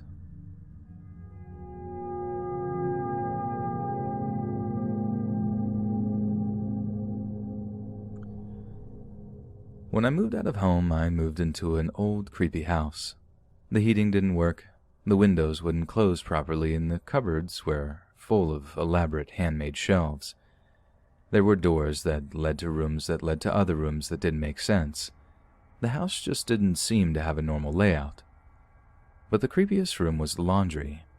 It was a large square room with white tiles with a drain in the middle. Just think of a location inspired by Saw. When you walk into this room, it had 3 steps down to the floor. On the right was a sink and 2 doors, one for a shower and the other for the toilet. Straight ahead was the door to the garage, and next to it on the left, the cupboard under the stairs. This cupboard was freezing cold, but it was completely cement and brick. No draft and no gaps, just pitch black darkness. I live with 3 other people, but our schedules were all mixed, so Tuesdays were my nights alone. I started to notice things like glass would break in the kitchen, but I'd walk in and nothing was broken. I'd walk outside to get the mail and close the door behind me with my dog inside and come back to her on the front step. Then the nightmares. Night after night, I'd have terrifying nightmares of someone knocking on my door and getting up to answer it to no one there, all of which I just shake off as an idle mind. Then one night I was home, watching TV, and suddenly I heard a loud rattling. I jumped to my feet and walked to the laundry door where I could hear the rattling on the other side. Possibly someone trying to get through the locked garage door, I thought. I opened the door and the garage door handle was still, but the cupboard's one wasn't. The entire door was shaking like someone was inside the cupboard, violently trying to get out. I froze, but just for a minute. Grabbed my dog and left the house until someone agreed to come over. I had a friend come over and walk inside. I sat on a stool well over a meter away from my wall. My friend sat at the table.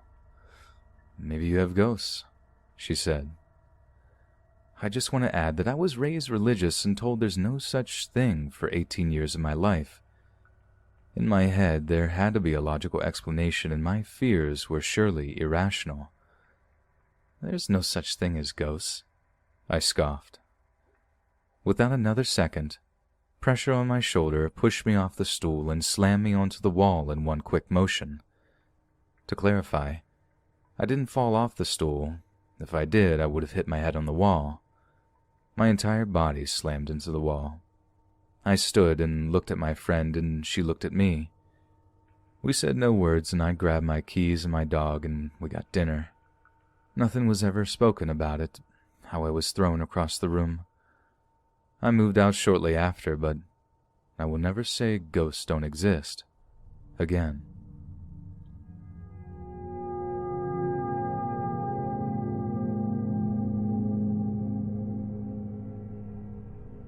Not even half an hour ago, I just had one of the freakiest paranormal experiences I've had in a while. To give you some backstory, I live in an apartment attached to a funeral home. I'm a mortuary science student, and I work for this funeral home to get experience while I'm in school to be a mortician.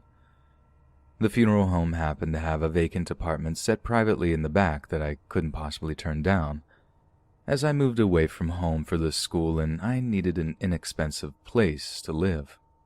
Since the day I moved in, I've been having notable paranormal experiences. For a couple of months, I kept them to myself, not wanting to seem like I was feeding into some spooky funeral home stigma or making it up. But eventually, I was experiencing enough that I had to bring it up to a coworker of mine, and she confirmed that she and a few other employees had seen and heard the same things I have. That being said, it's not news to any of us that the place is haunted, if that's what you want to call it. Today, after I got home from classes and went home, I was feeling extremely uneasy. My apartment felt extra dark, and I felt sort of jumpy. I was standing in my bathroom braiding my hair, and one of my coworkers texted me. She said she has a weird feeling and asked me to go check the front doors of the funeral home to make sure they are locked. I read her text as I braided my hair, and her next message pops up. I'm 99% sure I locked it, but I just have a nagging feeling about something. I told her I'd go check. I finished braiding my hair and slipped on my shoes and walked to the door in my apartment that opens into the back of the funeral home. The lights are off, and I don't bother turning them on, as the motion sensors in the hallway always kick on by themselves. I made my way to the front lobby, which was dark, not counting the light through the front door windows. I walked to the front doors and pushed. Sure enough, both unlocked. At that moment, I had a really heavy feeling like someone was behind me or watching me. I kept turning around to look, but standing by the light at the doors and looking into the dark lobby made it almost impossible to see. I hurried up and locked the doors and made my way back through the lobby. As I was about to enter the hallway, I hear a little girl giggling. I stopped dead in my tracks for a moment, just at the end of her giggling. It sounded like it was coming from behind a door not 6 feet away from me. I got chills on my entire body and hightailed it back into the hallway and into my doorway. I locked the door behind me and immediately heard a loud bang from a room in the funeral home. I have no idea what it was, but it was loud, and I'm not about to go check. As I was standing there, actually about to pee my pants, I texted my coworker back saying the doors were both unlocked. And as I'm typing her my story of what happened, she says, I don't know, man, I've been getting weird vibes in there all day. I think maybe it's safe to say the spirits in here are extra active today. It had been a few weeks since I had anything too strange happen, but now I'm extremely on edge. There are 2 spirits that myself as well as 3 other coworkers had all seen. One is of a little girl. She looks maybe 8 years old, she's slightly taller than average, and she shows herself so briefly you wonder if you even saw it. I would almost say she looks 10, but when you hear her giggle, she sounds like a young girl of maybe 6 years old. The other is a tall, shadow-like man who wears a long black coat and a black hat. He's an entirely different story, though. I'm chilled right now. Some days in here feel weirder than others, and tonight feels like the kind where I probably won't get any sleep. I feel so anxious right now. Usually these things happen in waves, so I feel like I'm just waiting for the next thing to happen. Hey, I'm so thankful for all the feedback I got from this post, and I appreciate all of you taking the time to read. A lot of people have asked that I share more of my experiences here at the funeral home and in my apartment, so I figured I'd add them here and just start from the beginning.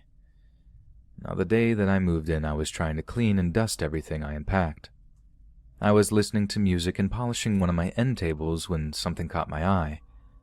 I glanced towards my hallway where the bathroom is located and briefly saw what looked like a little girl peeking at me from behind the doorframe. I did a double take and she was gone. I paused my music and kind of stood there with a stupid look on my face, I'm guessing. I heard a soft rustling noise from the bathroom, like the sound of maybe the shower curtain. I walked over to the bathroom and peeked in, but of course there was nothing there. My first few nights there were pretty normal. Some strange noises like bumps on the wall, knocking, brushing noises, but I attributed it all to the fact that I was in a new place and those noises were probably normal in the building. One night I was taking a shower, minding my own business, when I felt an ice-cold air on my back. I didn't have the air on at this time, and there are no windows in my bathroom that could cause a draft. I felt immediately uneasy and peeked out behind my shower curtain to see that everything was normal. I went back to showering and tried to pretend nothing happened. As I was facing the water, my towel that was draped up over the curtain rod fell to the floor. I jumped and whipped around and quickly peeked behind the curtain again. Nothing. I was pretty shaken now, and I picked up my towel and draped it back over the rod. I tried to hurry up and finish my shower. Just as I was about to turn off the water, I hear my bathroom door click. In absolute fear and panic and ready to nakedly fight someone, I ripped open the curtain to see my door slowly opening. I stood there and watched until it slowly reached the doorstop. I said something along the lines of, "Oh my God," through tears, and fumbled for my towel and ran out of my bathroom. I got dressed and left for the rest of the day and didn't come back until about 9 that night. Nothing happened the rest of that evening. After that, things were pretty quiet for a little while. Around 2 weeks later, it was a little after midnight and I was doing laundry. My washer and dryer are in the actual prep room, where we embalm people, so to do laundry I'd have to go into the back hallway of the funeral home. I had just put in a load of wash and was walking back to my apartment door at the very end of the hallway. I heard a door latch, kind of like the door was closed in the frame, but not latched, if that makes sense. It made me jump, and I turned around, and at the end of the hallway, I saw the tall shadow man. Now, the owner of the funeral home was a big man who wears a long black coat in the winter and has this black cowboy hat sort of thing he wears. So for a split second, I thought maybe it was my boss who had been coming in for something, but it wasn't. It felt like a good 2 or 3 seconds that I watched him cross the end of the hallway, and he just disappeared into thin air, almost as I was focusing on him. I mentioned in my original story that there are motion sensor lights in the hallway, and these lights were all on during this encounter. He was tall and big. He had a hat on similar to the one my boss wears and was black from top to bottom, like a really opaque shadow. Needless to say, I once again almost peed myself. I bolted back into my apartment and locked the door. I was so scared and in so much disbelief that I actually became lightheaded and had to sit down. I still didn't mention him or the little girl I saw to anyone I work with. One day when I came home from class, I noticed my microwave time had changed to military time.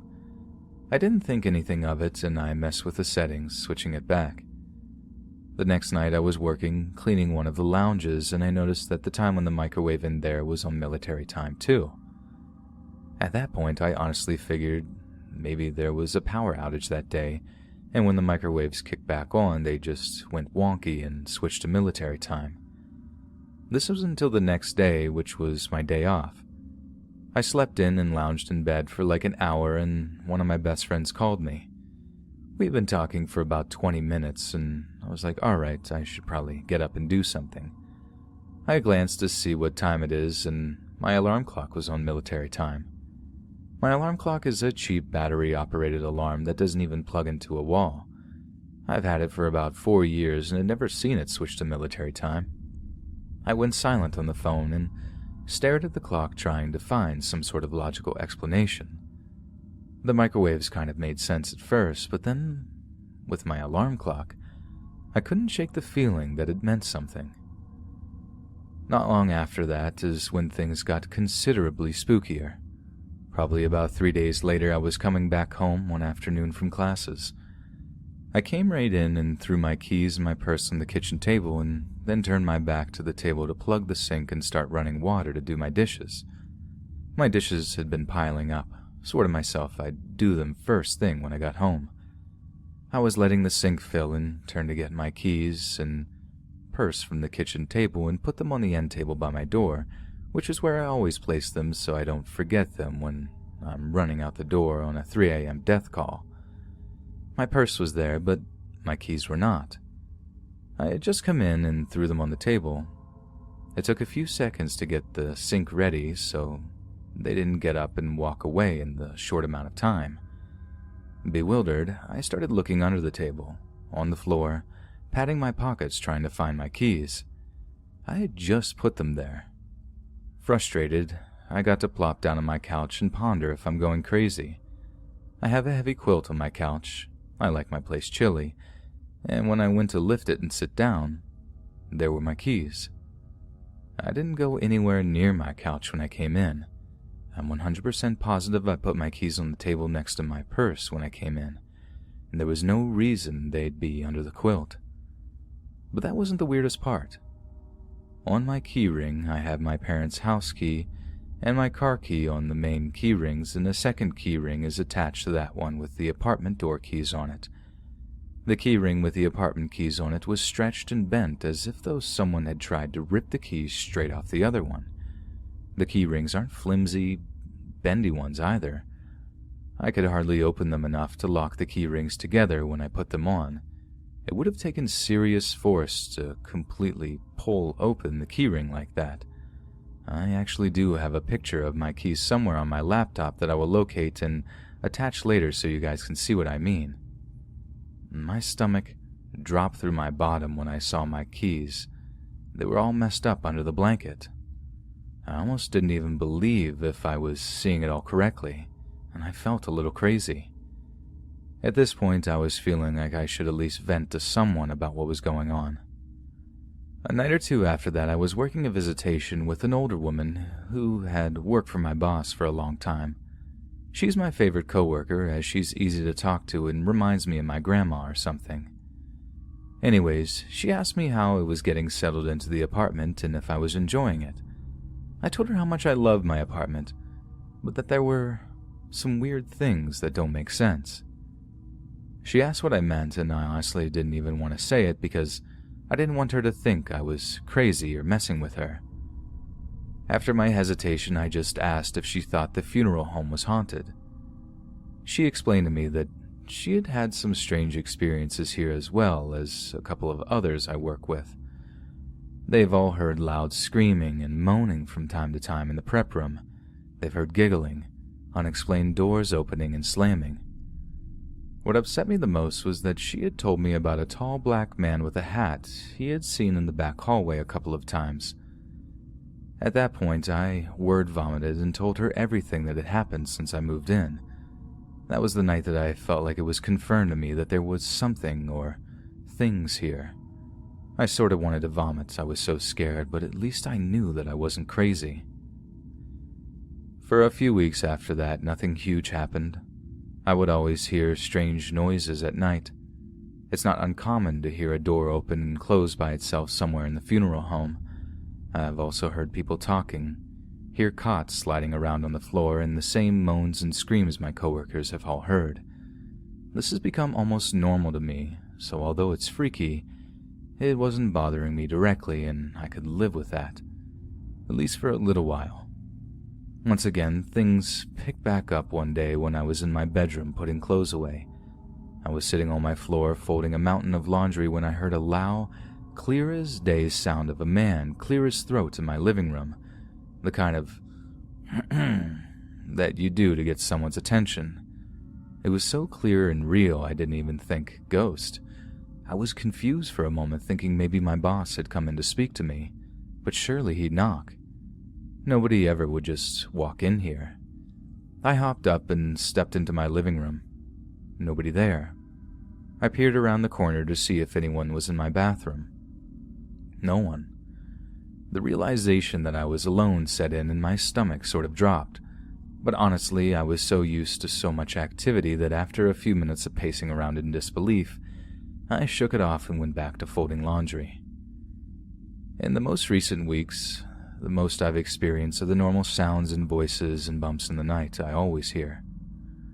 One night, a couple of random lights and my TV all shut off at once unexpectedly, and I had to go into the funeral home utility room to flip the switches in the breaker box. I notice that when I have someone over and start telling them about the spirits, the lights or TV will shut off. A friend of mine has experienced this with me on 3 different occasions. That pretty much catches me up to the original story I posted here. It's been an absolute ride being here. Some nights it's nothing, and some nights I sleep with the blankets over my head. I really appreciate you guys taking the time to read this. It actually feels sort of therapeutic to share with you all, and I never guessed so many people would be interested in my story. Thanks everyone for being so cool and giving so much kind feedback.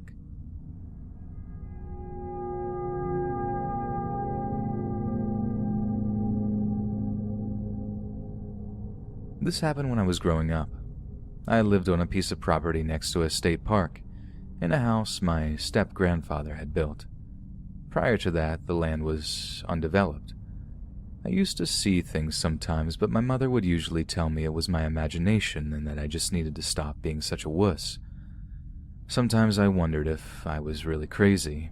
It didn't help the household was dysfunctional and stressful, and Mom gaslighted me a lot, mostly to tell me I wasn't actually being abused. Just trying to give a bit of background info. Anyway, one bright morning I saw someone poking around in our mailbox. It was an elderly lady in a pink housecoat. I couldn't figure out why she was there, so I called out to her. She turned to look at me, glared, and disappeared. And by disappeared, I mean she just stopped being there. I was very weirded out, but I knew better than to say anything, and after going down and looking at the mailbox, which was no longer open, I decided to try to forget about the whole thing. However, a couple of days later, I saw her again. And the moment I made a noise, she turned, glared, and vanished. She seemed really annoyed at me, but I didn't really feel a sense of menace. She was more like the neighbor a few houses down who disliked me because I was a child and therefore clearly about to break something or be loud or whatever. Unpleasant, but not dangerous. It kept happening. Often, not every day, but quite frequently, through the end of winter, through spring, and into early summer. If I didn't make any noise, but just watched her, she would fade away after a couple of minutes.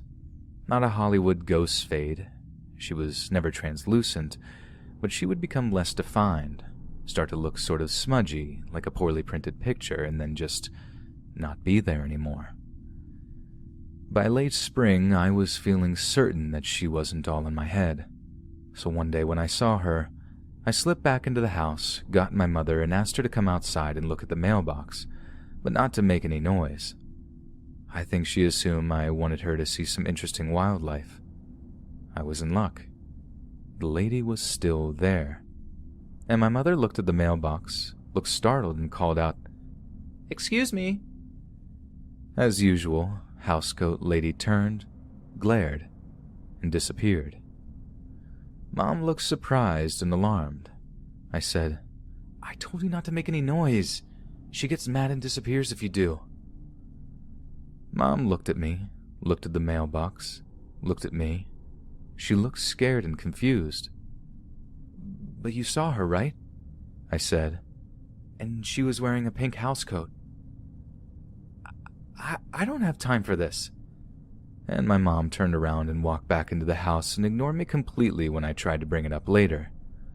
I didn't want to make her mad. Bad things happen when she got mad, so I dropped the subject. But I was super pleased because if someone else saw it too, then I wasn't hallucinating or tricking myself. The rest of the story is pretty anticlimactic.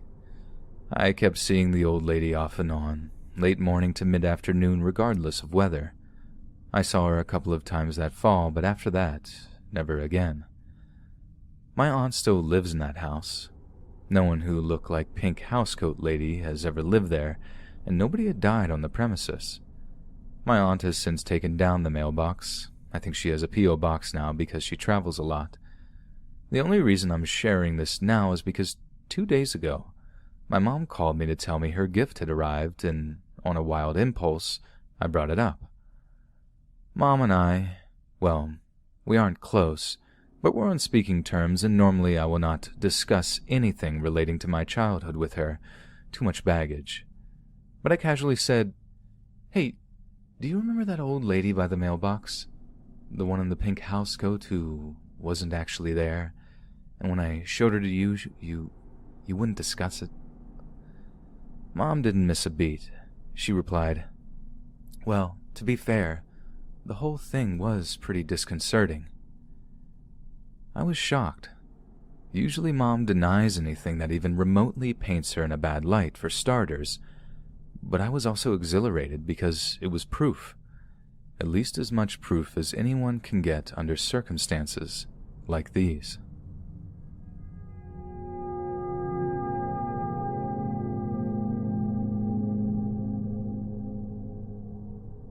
So when I was in junior high, a girl was assaulted and killed behind the alley on 75th and Glendale. Her name was Amy, and our family and parents did everything in their power to not let us kids know what happened. Well, I had been seeing ghosts and having premonitions since I was a child, so when we moved in, I saw Amy in my bedroom the first day and I said hello. I had no idea she was dead and thought I was just talking to one of the neighbors who decided to visit. My bedroom was facing the back alleyway, and there was a large wall surrounding the small complex, a duplex in a wide U shape that was blocked in. It wasn't until my sister came in and asked who I was talking to that I introduced Amy, and my sister told me to stop being stupid. It was then I realized I was talking to a ghost. No one would believe me, and once my mother even caught her while I was at band camp sitting in my room. She screamed and refused to go in there again. Well, during a party, my sister had told my cousins and family about Amy. A good deal of the adults were aware I was different. Some aunts and uncles told me I was born the ojo, the eye, and I could see and know things. My sister and cousins came into my room while I was watching TV and began teasing me, in which prompted my cousin to say, "Prove it." There was no way out of my room other than the door and window, so I said fine and turned off the TV and focused everyone to my closet door. Both doors slid from side to side, revealing the closet, and to the left was the bedroom door. I simply said, "Amy, my cousin wants to meet you." At first nothing happened, then fingers slipped out from the crack, and the door began to open slowly. As it did, Amy's hair and pale pallor came into view. It's important to know that the closet faces the window, and I had it open with full view of my family outside, everyone enjoying the party. The girls began screaming and screaming, prompting adults to notice and caused my mother to burst in, who was in the bathroom near the bedroom. She came in yelling and saw the closet door slam close. She pulled it open, yelling for us to stop playing, and was shocked to find it empty. My cousins and sisters all ran out. My mother turned to me and told me to stop with my bruja stuff and told me to tell Amy to stop scaring people. She turned and closed the door, leaving me in the dark, to which I turned the TV back and started watching my show again. That same night, I was outside with everyone, and my uncle was by my bedroom window talking to who he thought was me. He was pretty drunk, and it wasn't until I came over and asked who he was talking to that he stopped and realized I wasn't in my bedroom. He told me he thought it was me and said, "Must have been the ghost." My family has always believed in the supernatural and the other side, and since I tend to know things, trust me when asking me certain things. After I moved out, I said a prayer for Amy in hopes she would move on. She was my only friend, and I was hers. We would sit together, and I would hand her a book to read, and she would watch TV with me. I still have feelings and sense things. It's gotten dimmer, but since I started meditating and practicing my craft, my psychic abilities have grown.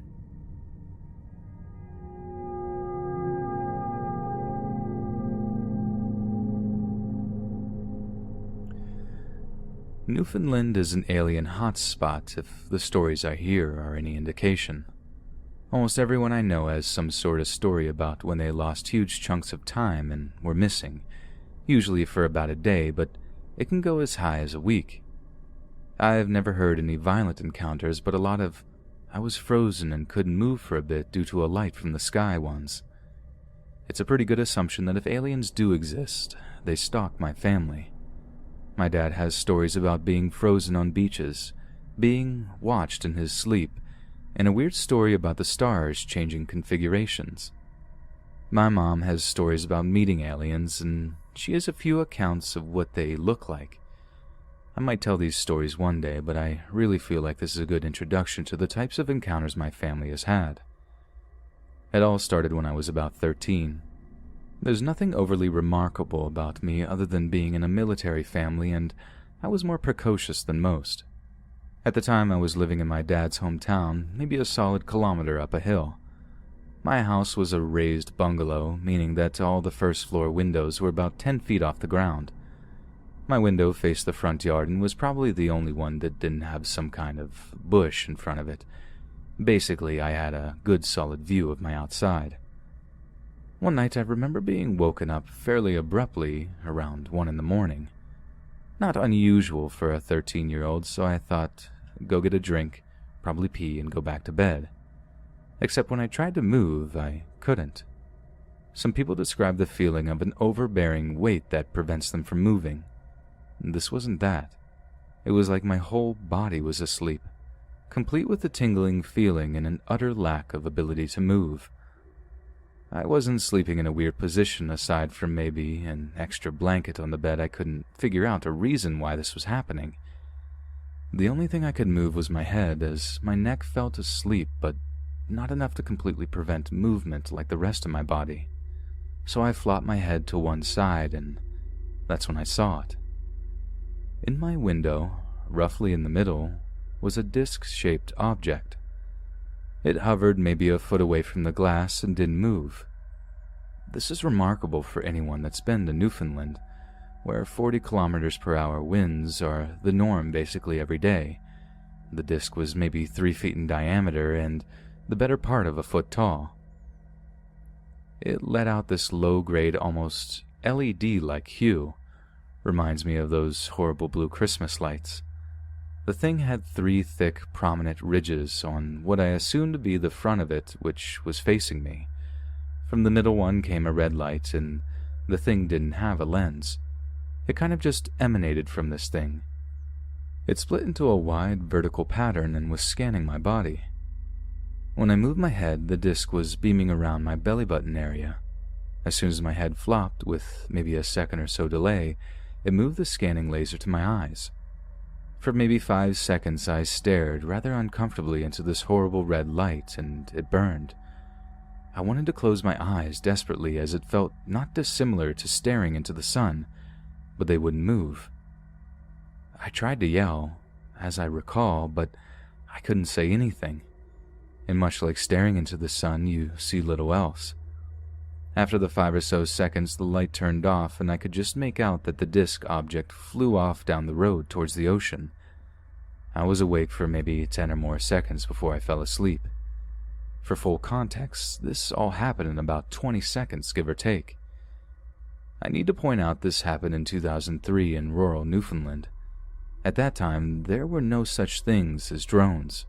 Drones were the terrifying flying machines the U.S. was sending to bomb Middle Eastern countries. I had only even recently seen them on TV as those big white plane-looking things. I have no real explanation for this other than possibly extraterrestrials. I had tried to talk to my family and classmates about it, but they mostly called me a loony and laughed. Eventually that night passed for me trying to tell people about it. no one will believe me, so why bother? A month, maybe 2 passes, and my life carries on as normal. The only real difference is I become terrible at math. I was the top student in my class, always pulling the best grades for most of my school life until that point, given the math isn't all that hard, but I really started to suck. My grades went from 90s to 60s, often 50s, and sometimes even failing in math I was able to do not even 4 months ago. No one was concerned for some reason, but that was a frequent theme in my teen years, so I was now just the kid that had fallen from grace. Still had amazing grades and everything else, just never again in math. So one night I remember being woken up. Again, my body felt like it was asleep, and again I had some control over my neck. But I remember this like I remember a dream, but way too many details for it to be normal. But I'll get to that. The first thing that hits me is the blinding white light. It was coming from outside my window, brighter than stadium lights, and coming from who knows where, but I knew it was close to my house. All I heard was a low, growling hum coming from outside. In my room, where 2 of those discs I had seen before, shining a wide red light all over the room, which dampened the sheer brightness of the light outside enough that I could see. Then I see one of them. It walks into my room, and I remember being scared-ish, but largely indifferent. It was easily over 12 feet tall and was uncomfortably skinny. Its arms and legs were way too long for the tiny torso it had, about the size of maybe a child. They were multi-jointed in at least 7 places that allowed it to fold up its arms and legs enough that it could fit into the room. I have no doubt that if it were to fully extend all of its joints, the thing could have easily topped 20 feet. It had hands which had too many joints on the fingers, way too many fingers and no thumbs. They were in half circle around its pretty round palm and generally unsettling now that I think about it. It had a head, a huge head, but it lacked any real eyes except for maybe tiny pinpoints where a massive socket would otherwise be. It had no nose, no hair, no real chin, and 2 holes where our cheeks would be. I'm guessing that might be a mouth, but who knows? The head was thin, because of course it was thin and resembled somewhat an oblong pancake. The whole thing had white skin with a gray undertone, or what I assumed to be such given the lighting in the room. The creature held out its hand, and instinctively I held it. It walked me out of my room, stark naked, and was leading me to my living room. When I get into my hall, I see all the doors in my house are open, and there are a dozen of these things sort of mulling about. I remember one looking in our linen closet, one walking into our basement, and another unscrewing a light bulb. All over the house were the discs that gave everything that faint red tint, and the huge stadium lights from outside making it look like broad daylight, but with a slight red tint to it as well. In the dining room was my mother, also stark naked, kind of just standing there as 2 of the creatures were in the kitchen doing something. Lying on the couch in my living room was my dad, again naked, with 3 of the creatures looming over him with a bunch of weird tools in their hands, and I can assume doing some kind of procedure. I remember asking, "Where's my sister?" To which I got the reply, "Outside," from the creature holding my hand. I am still unsure if I heard this from inside my head or if the creature said something out of its uncomfortable holes, but I accepted this as good enough of an answer. As I walked by my dad, I could see the creatures were fiddling with my dad's junk, poking and prodding it. I remember being concerned as I knew my dad had just had his vasectomy, but I again just got the feeling that it would be fine. The creature I was with placed me in the corner of the room, facing the wall, and I sat down cross-legged without much issue. The creature then left, and I was there for about a minute or so. All I can remember from that time is a few details. Above me was one of the discs shining in broad red light, and I had the faint blue as well, giving my vision an odd hue. The only other distinguishing feature I remember is the silence. The piercing and utter silence only broken by my soft, low, growling hum coming from outside. I remember then waking up, back in my bed, no worse for wear. All I think is, dang, that was a realistic dream, and went about my day. The only difference is I had, and still have, a small lump on the back of my neck the size of a split pea. It comes and goes. Sometimes I feel it, and sometimes I don't, and a few times I have squeezed it and some dry, powdery substance came out. I just assumed it was weird pus, but if it ever happens again, I might try to get it looked at. A few years go by, and me and my dad were chatting, and we got on the topic of aliens, one of his personal favorites. I tell my dad about the multi-jointed creature thing, and before I can get to the point where I reach the living room, he says, "I had a dream like that. A bunch of skinny white men with hoods were cutting my junk, red hue over everything. I remember seeing them sit you in the corner and just sort of stayed there for a bit. Crazy dreams, eh?" I asked if it seemed real to him, and he said, "Well, yeah, I had those kind of dreams since I was a kid. The white guys in hoods never do anything interesting. This was the only time. Our brains are weird, aren't they?" I've brought it up a few times since then, but I don't get a whole lot more than what is above. My sister is somewhat of a similar story, but she remembers only about 3 seconds of it, and I have maybe 2 minutes. The best guess I have is aliens, and this is far from the only time I encountered these creatures, but I'll save that story for another day.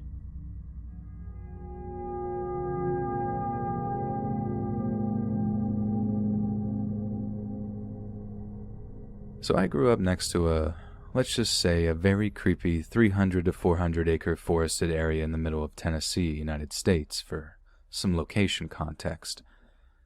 Apparently used to belong to a family of freed slaves way back when, which is now still owned and undeveloped except for some really old dilapidated and decomposing structures sporadically scattered across it from when it was occupied by the original family.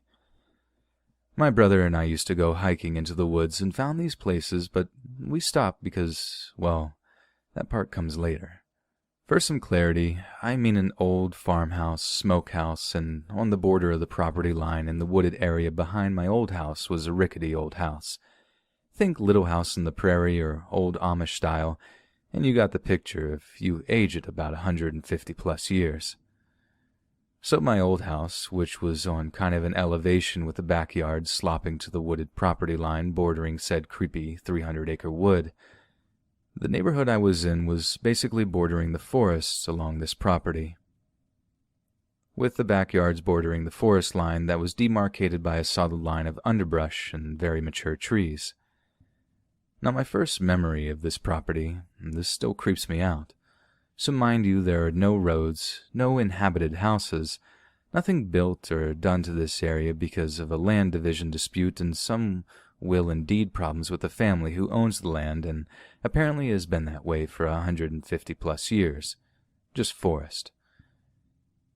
My sister and I were out playing in our backyard near the property line, where the creepy falling down little prairie-looking house was, when she spotted an old woman in the old dilapidated house behind the edge of the property.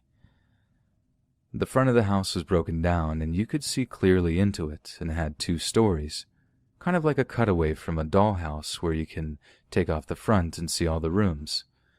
So this 70 to 80-year-old woman was just sitting on the green lawn chair, watching us from the 2nd-story loft. We were young, maybe 7 to 8 years old, so we didn't really notice some of the more peculiar aspects of this scene. We'd been playing for a few hours and would have seen someone walk by carrying a green lawn chair because we had a clear view of the old house, and you couldn't really get to it unless either you came from our yard or hiked through a ton of woods. An elderly woman dragged a lawn chair up a rotted-out ladder to the 2nd story out of a rotted-out loft and was just chilling, watching me and my sister. So of course my sister goes and says hi. Finds out she speaks and said she used to live in that house a long time ago. She looked fairly normal for an old person, but the face was indistinct to me, like I couldn't really get a solid look at it for some reason. I got uncomfortable and said bye to the creepy old lady and left when I basically grabbed my sister and we went back to the house.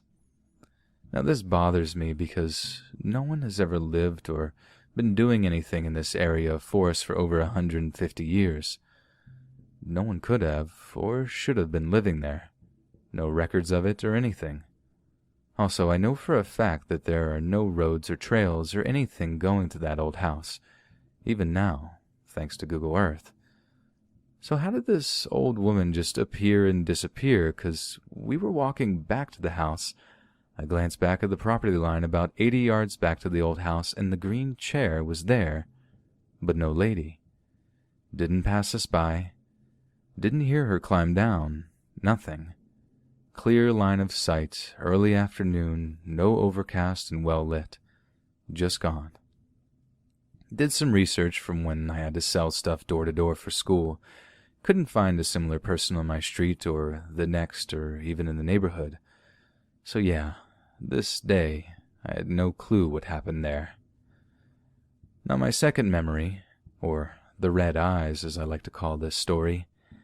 This happened maybe a few times to me in middle school, but sometimes when I was walking home from the bus stop at the end of the street. The tree line and underbrush along the backyards of the houses that bordered the creepy forest started to have glowing red dots in sporadic clusters, and resembled to me eyes like tiny orbs of red dull light that appeared along the underbrush and followed me home. I thought it was maybe berries, but no, I hiked through that area with my brothers. No berries or red anything ever, not holy or seasonal fruiting bushes or animals, 'cause we had some squirrels, foxes, and deer. But that's about it. I couldn't explain it then, and I still can't explain it now. I just remember running home whenever I saw the lights in the underbrush along the tree line appear, and hide in my house as fast as I could. The one time I was brave enough to go up to the bushes, the light disappeared before I even got close. No sound, no wind, nothing but kind of a cold chill. Which at the time was weird, 'cause it was a Tennessee late spring or early autumn when this happened to me, and it stays pretty dang warm usually. I couldn't ever find any evidence as to what it was. No red berries or critters or some wackadoo waving around red Christmas lights. This memory still gets me. Memory number 3. Why do I feel like I'm being watched? So my old house was well old, 30 years or so. Never really got the cold spots or other classic signs someone is making stuff up about having a paranormal encounter. But every now and then, when I was alone in my old house, maybe the basement usually, or occasionally outside in the woods, I got the sensation something or someone else was there. And every time before I felt that sensation, I started to get afraid a little at first. Then full-on mad dash away in full adrenaline mode whenever I realized what I was feeling. This happened more than I liked. I hated it and thought I was losing my mind. Mind you, I didn't do any drugs, prescribed or otherwise, or even start drinking till college. I couldn't explain it, and it didn't fit panic attack symptoms or anything similar. Been checked out and looked at my medical records and couldn't find anything to explain it from my biological perspective. Well, I got a few more jarring memories, but these are the ones I'll share for now because it's getting pretty long. If I get any interest, I may post the rest, and you might just find out what else eventually happened.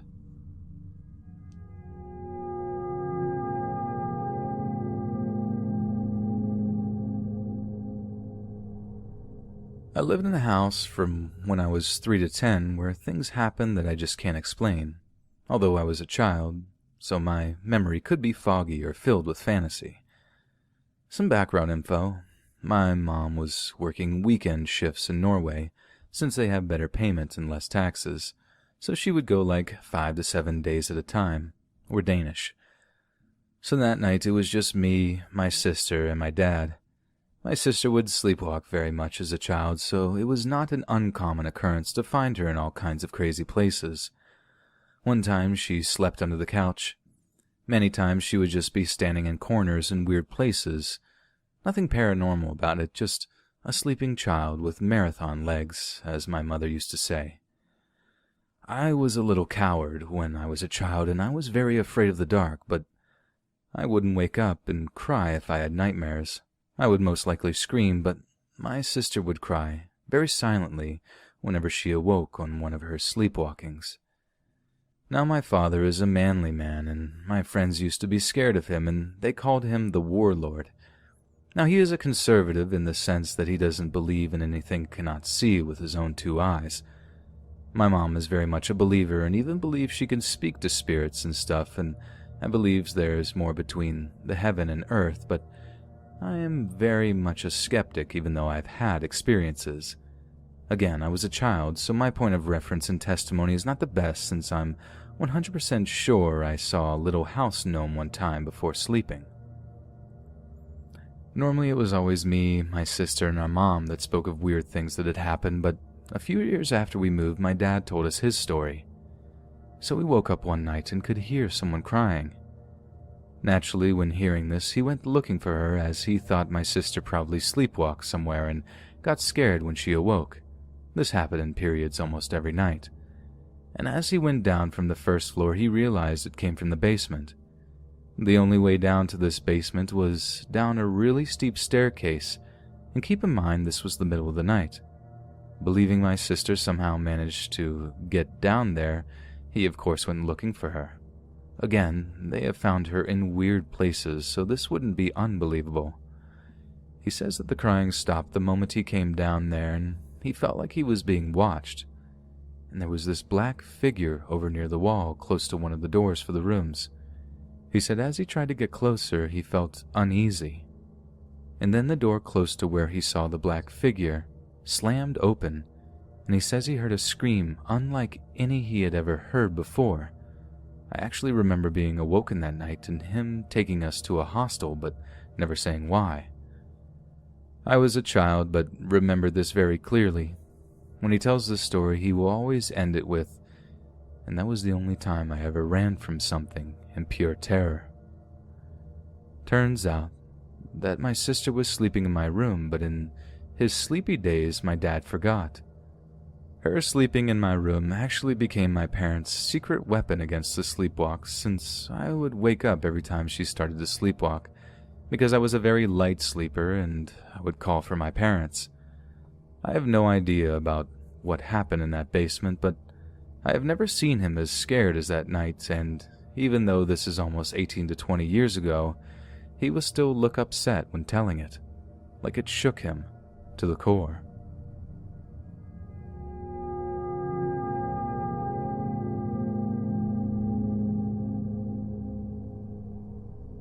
After she had surgery for some kidney stones, she became more sensitive about things.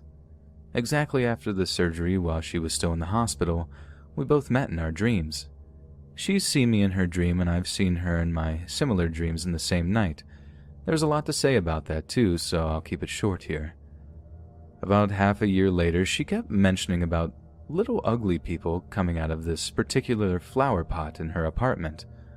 According to her, they would come out during nighttime or very early in the morning, just rising from the flower pot, walking a bit around the room and then going back to the flower pot and decreasing in size until the flower pot would swallow them. Bear in mind, this happened around 10 years ago.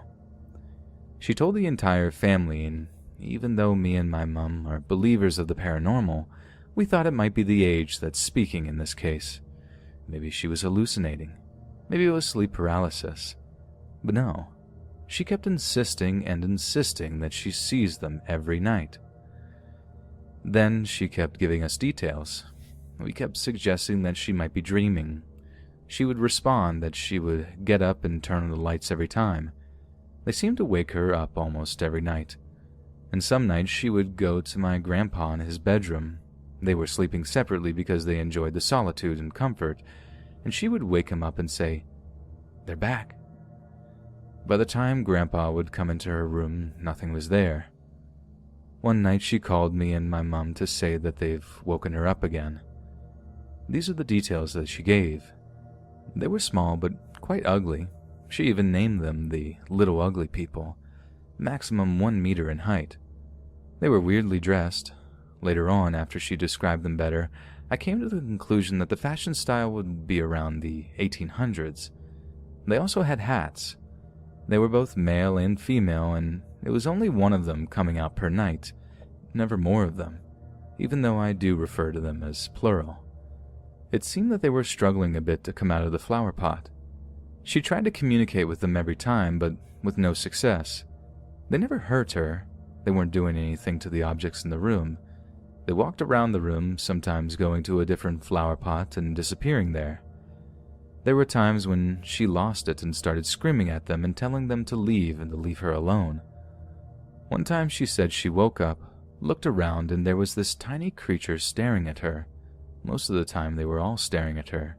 Some of them had beards. We've searched long and far for any kind of reasonable explanation at the time. Then we started believing her, and we searched for a paranormal one.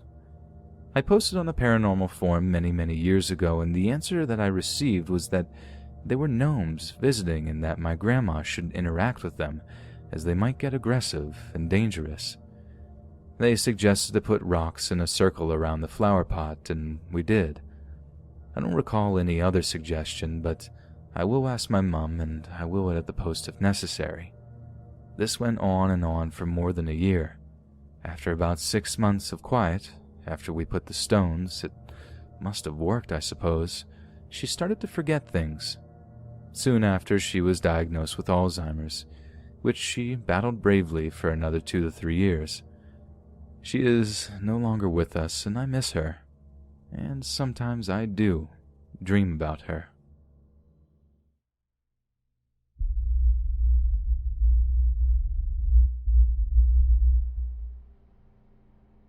I grew up in a small town in the Midwest where you left your doors unlocked and came home when the streetlights turned on at dusk. After moving away for college, I decided to move back to my quiet, sleepy hometown in one of the 2 apartment buildings. I'm living there for roughly 3 months when one night I go to sleep early on a Friday night. Now, I'm a reasonably hard sleeper, so when I wake in the middle of the night to noises, I'm immediately alarmed. I'm going to describe my apartment layout for a better understanding. As you walk in the front door, the kitchen is to the left and living room to the right. There's a hallway straight ahead with one bedroom at the end. A bathroom is to the left in the hall and my bedroom to the right. I get up from my bed, walk around the end of my bed, and peek my head out of the bedroom door. I look to the left to see my front door open to the outside hallway. There's a loud voice coming from my enlightened kitchen. From my vantage point, I'm unable to see into my kitchen. I froze. This fact I've left out of the telling of the story since. It's not something I'm very proud of, but I want to relay this story in its entirety. It may have been a couple of heartbeats, but to me it felt like an eternity. I come to my senses after realizing that I've stopped unconsciously breathing. I take a shallow breath to steady my mind and gather my bravery. There's no thought process about what to do at this point. I let my body and my instincts take over. I turn around and head back to the far side of the bed. I grab my phone from the nightstand and quietly remove it from the charger. Luckily, my bed frame is high enough for me to squeeze under without much difficulty. I immediately realize there is no escape from my hiding spot if things turn south. I'll have to rely on luck to get me through this. I dial 911 and a woman answers and asks about my emergency. I briefly explain in a whisper that an unknown man is in my apartment and that I'm currently safe.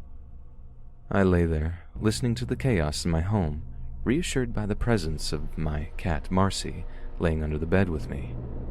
It seems to me that he's on a phone call based on the one-sided rambling.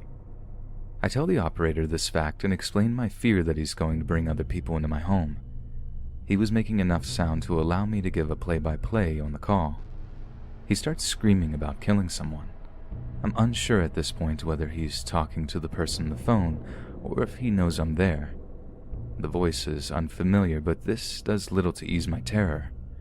He then starts ringing the doorbell in the outside hallway and yelling for me to come out. My blood runs cold as I realize that he might come to try and find me. Marcy is alarmed by the doorbell that hasn't ceased ringing, and she creeps out from under the bed. I panic. What if he hurts her? I start whispering as loudly as possible to get her attention without letting him know my location. She senses my unease and crawls back under the bed with me. At this point, it's felt like an eternity, and I ask the operator how long until the police arrive. She is unsure but assures me that they are on their way. My town is roughly a 30-minute drive to the nearest city police, but I assumed there's a highway patrol that would be coming soon. Little did I know that they were in a rush to get to me. I heard him walking around my apartment and enter my extra bedroom, which is my storage room with a bed. He hasn't stopped yelling. I'm still unaware whether he is on the phone or not. I hear him mention that it must be a kid's room. I shush the operator because he ceased his screaming for a moment. I hear more noises like he's going through boxes and throwing things. Then my fear is realized, as I hear him quietly enter my room. I see his feet walk to my closet from my vantage point. He starts going through my clothes and emptying my hamper onto the floor. He turns around and walks to my bed and sits down. I stop breathing. I think he lays down at this point since the pressure of the bed lessens on top of me. He's deadly silent and I'm still holding my breath. There's shuffling and moving around and he gets up and walks out of my room. I take a shallow breath and steady my conviction. He starts making noise again like he's throwing and punching things. I informed the operator that he was just in my room and the police need to hurry. I don't know how long I can keep Marcy under the bed and concerned about what could happen if he finds me. He walks back into the kids' room quietly. I shush the operator again because she is constantly asking me for a play-by-play. I hear him breathing from the other room. After the quietest few minutes of my life, he yells, "Who's there?" I freeze again, listening for movement. Nothing. I'm starting to get lightheaded from my shallow breathing. The silence is deafening and I fear he's trying to detect me. After a lifetime, I hear footsteps entering my apartment. I hear a man's voice say, "Hey bud, you're in the wrong house." I've never felt more relieved in my life before this night or since. I hear my door close and I crawl out from under the bed and break down. The adrenaline and anxiety take over as soon as the feeling of safety washes over me. A female officer comes around to my side of the bed and puts her hands on my shoulders. I'm trying to keep it together and failing miserably. She let me put clothes on and I could hear 3 male voices coming from my apartment. The woman left and came back with a handful of clothes asking if any weren't mine. They all were, and I answered in kind. She shut the door behind her as she left again. I turned and looked out my window and see no lights from the cop car on the street.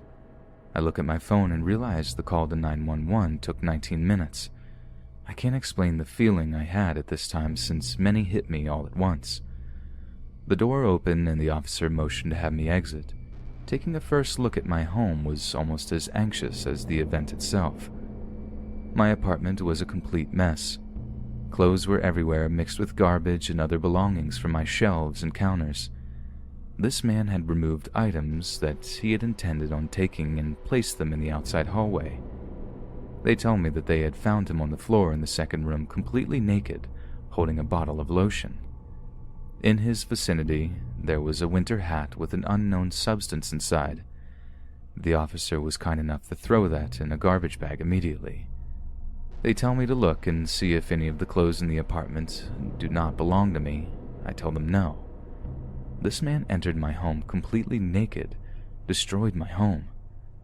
I noticed that the lid of my garbage can was filled with cat poop. It seems that it had been separated from the rest of the bag. The rest of the garbage was littering the outside hallway.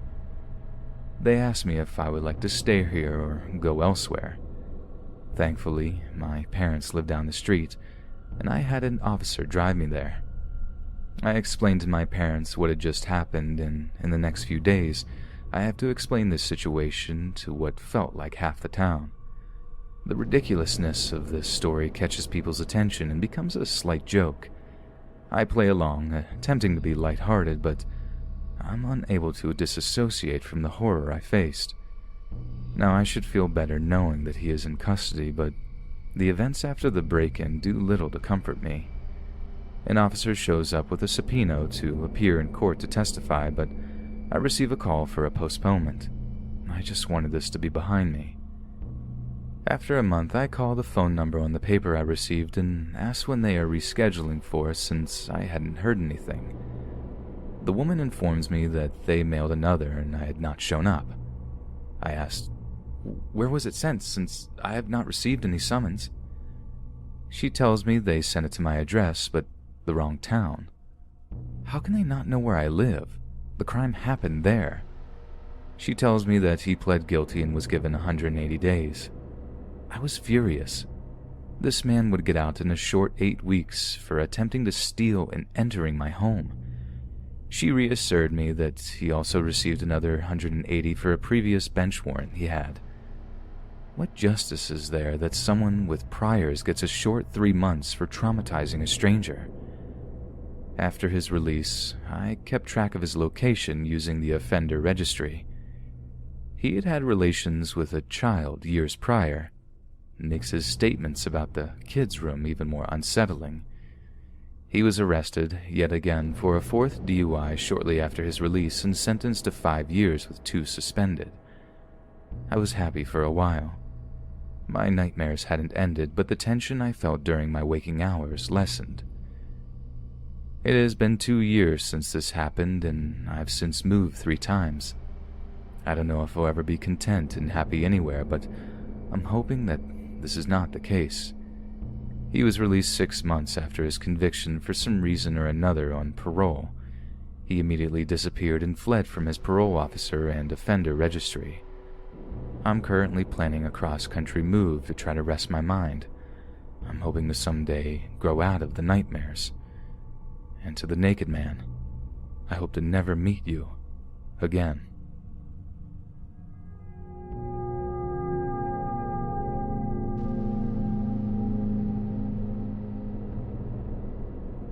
I was 22 when I got pregnant with my now 10-month-old son. I am very close to my husband, 26 at the time, but I am not in contact with my narcissistic, abusive parents. As a result, I was feeling scared. There are some things you simply need a mom for, and a first pregnancy is one of them. So I grew closer to Em, a 25-year-old friend of mine who was out of work for reasons she didn't say. Before then, she was a nanny and thought herself to be quite the expert. I stayed at home due to a difficult pregnancy and would text her during the day. The first red flag looking back on it was probably when she said, "I knew it," when I told her I was pregnant. I guess this can be something people say, but then she said, "I had a vision. I simply felt it in the air that someone was pregnant." Okay, I thought, a little odd. But maybe Em was just a bit eccentric. I should also say that my husband did not like me talking to Em. He's usually a laid-back, carefree person, but he was adamant about this. Em apparently dated my husband's best friend Edward and came out about horrid instances of abuse after dumping him quite abruptly. Maybe this did happen, I told my husband, who was annoyed I wouldn't take him at face value. As an abuse victim myself, I like to believe other victims. Looking back, I wish I had listened to him. I told Em I wasn't speaking to my family and that I felt alone. Again, I was pregnant, sick, and vulnerable. "Okay," she said.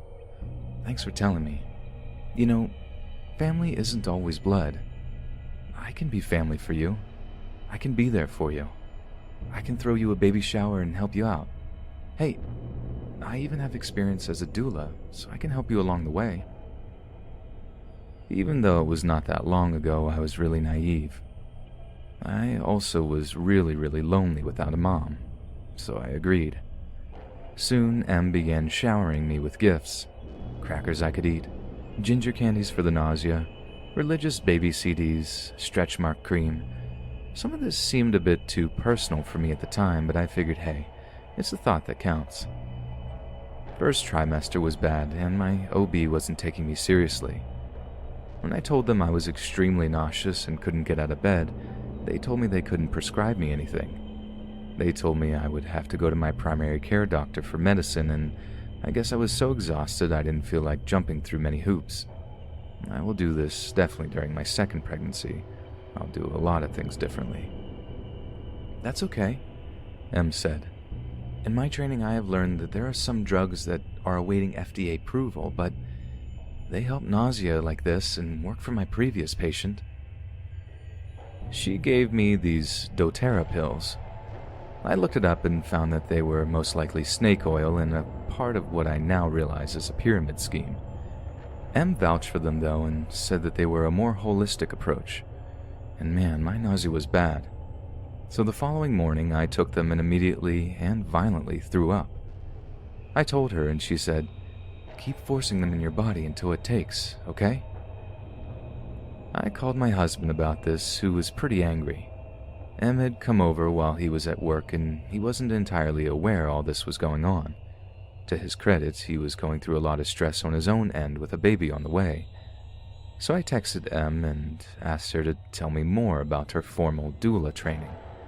To which she said she had none, and the previous patient she had been talking about was her sister. I've looked at videos and read up on things," she said, as vague as ever. "But it's truly God's calling for me. Stay by me and I would love to continue to help you." From then on, I was more cautious about Em. I asked her why she was out of work and she told me she had an invisible illness. When I asked her more specifics, she told me that her bones were wobbly and her muscles would stop working. She said it couldn't be diagnosed and that doctors didn't believe her. The one diagnosis she gave me was fibromyalgia, which I've heard is painful, but I wasn't sure if this was accounting for her being out of work, as she said. My mom had fibromyalgia, but as I said, I'm not in contact with her. To this day, I don't know if Em really was in that much pain.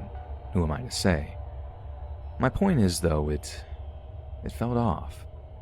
I invited Em to a Friendsgiving we were having around the holidays, and a friend approached me, shaking. "She's talking about your abuse," my friend said. "She says she's helping you through it and how you were going nowhere when she met you." I continued to host the party and eat chips, being pregnant, and confronted Em about it after the party, who denied it completely. The only problem was the friend who had told me had never met Em before and was saying things only Em could say. So I kept my distance. I had a group chat on Facebook Messenger with close friends where I gave little updates on how the baby was doing, the gender, the name. His middle name is Fox, which is relevant later. And she was still a part of this. If I had sciatic nerve pain, she had sciatic nerve pain. When I talked about my back hurting and nausea, she had the same exact thing. Finally, she told me, "You're not handicapped like me. You're pregnant. These updates you're giving me are offensive." So I removed her from the chat. Most friends were happy to hear the updates anyways. I'm actually surprised nobody got sick of me, and his middle name Fox caught on. Yes, I do love the X-Files.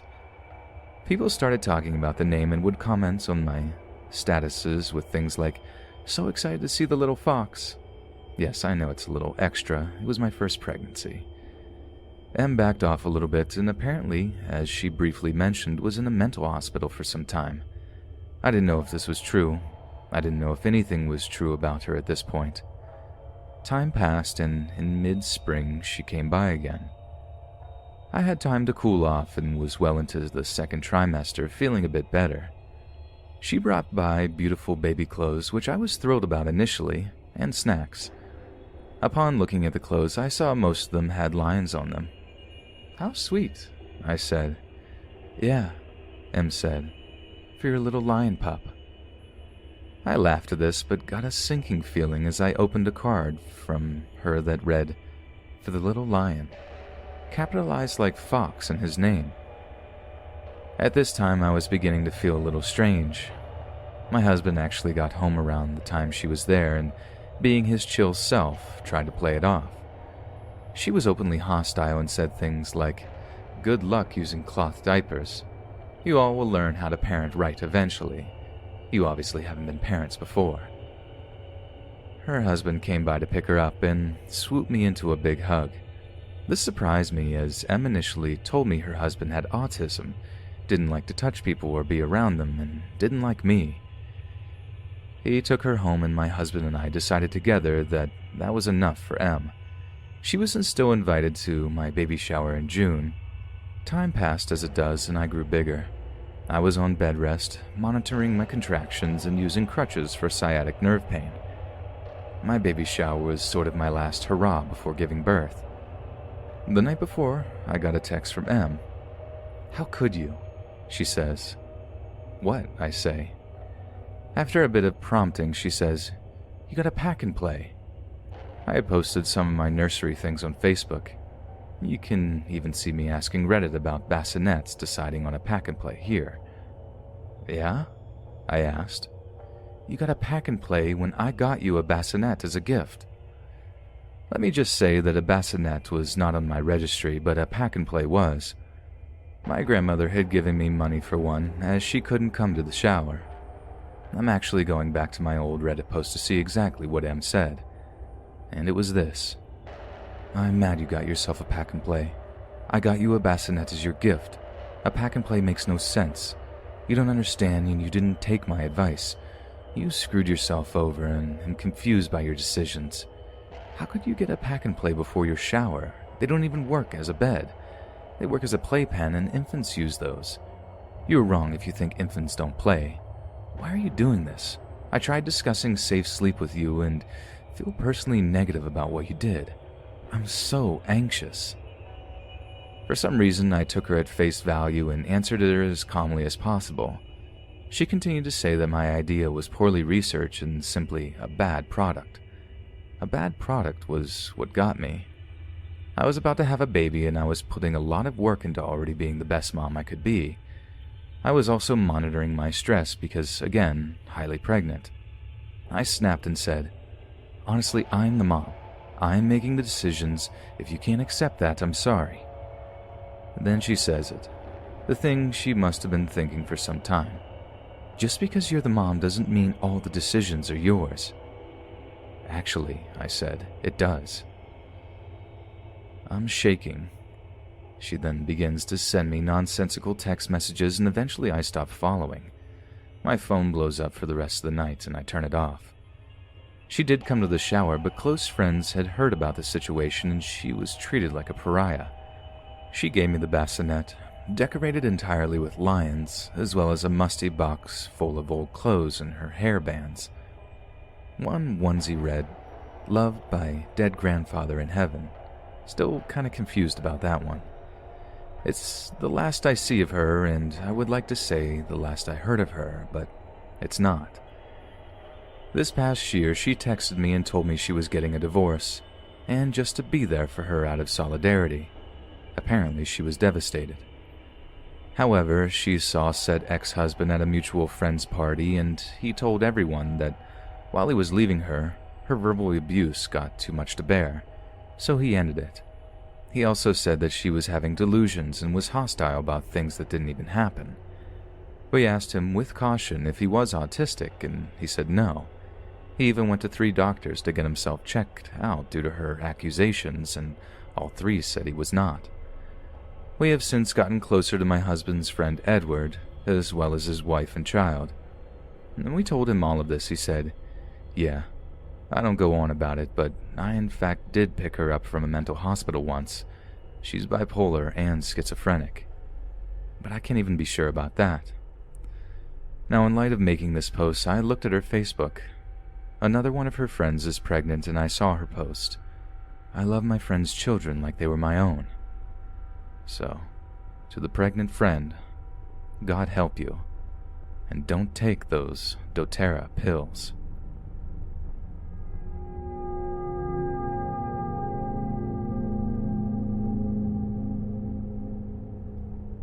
This story starts around the fall of 2017.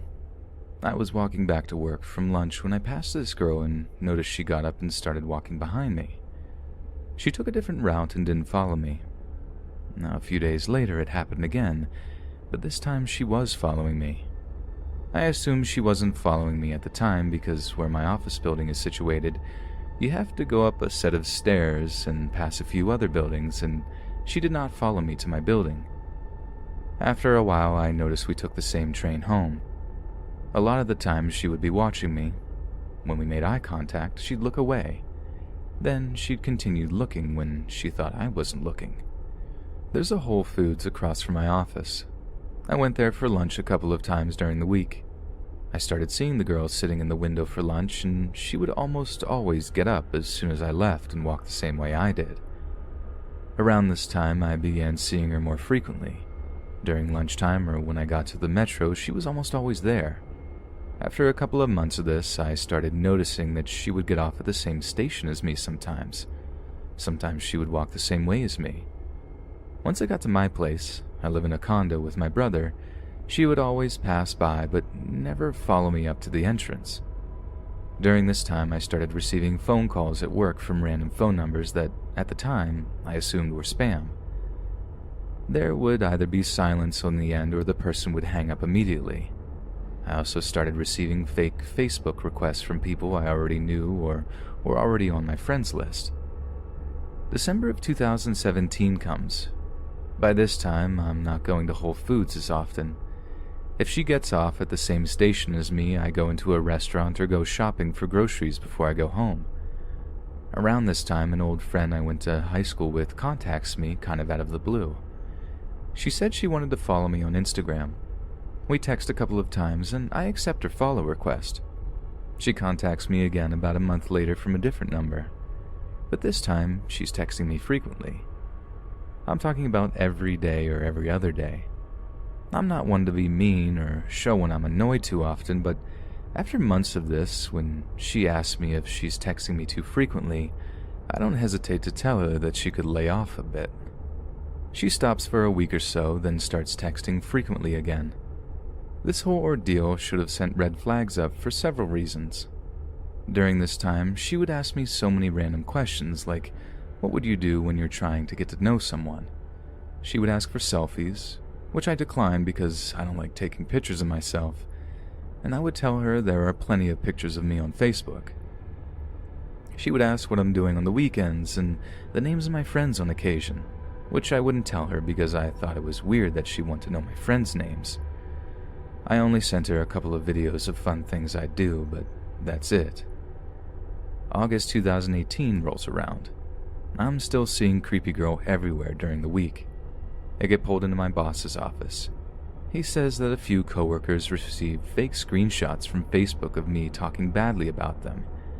Now, I've never posted on Facebook and would never talk badly about my coworkers on social media. I don't have a grudge with anyone, nor do I know of anyone who has a problem with me. I'm a fairly easygoing guy. I managed to clear things up with everyone involved and still had my job. Of course, my friend is still texting me fairly frequently, and I tell her what happened a couple of days later when I got home from work. I tell her I don't want to get too much into it, but she keeps pushing for details. I finally told her I was going to bed, and she got the message.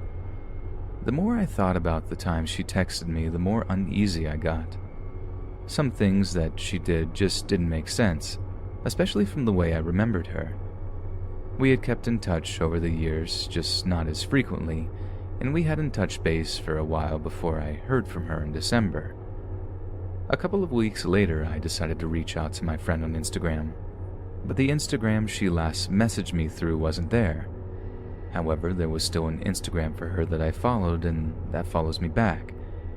I reached out to her and asked her what her phone number was. Phone number is completely different, and it turns out that she was never the one texting me, nor did she request following me on Instagram.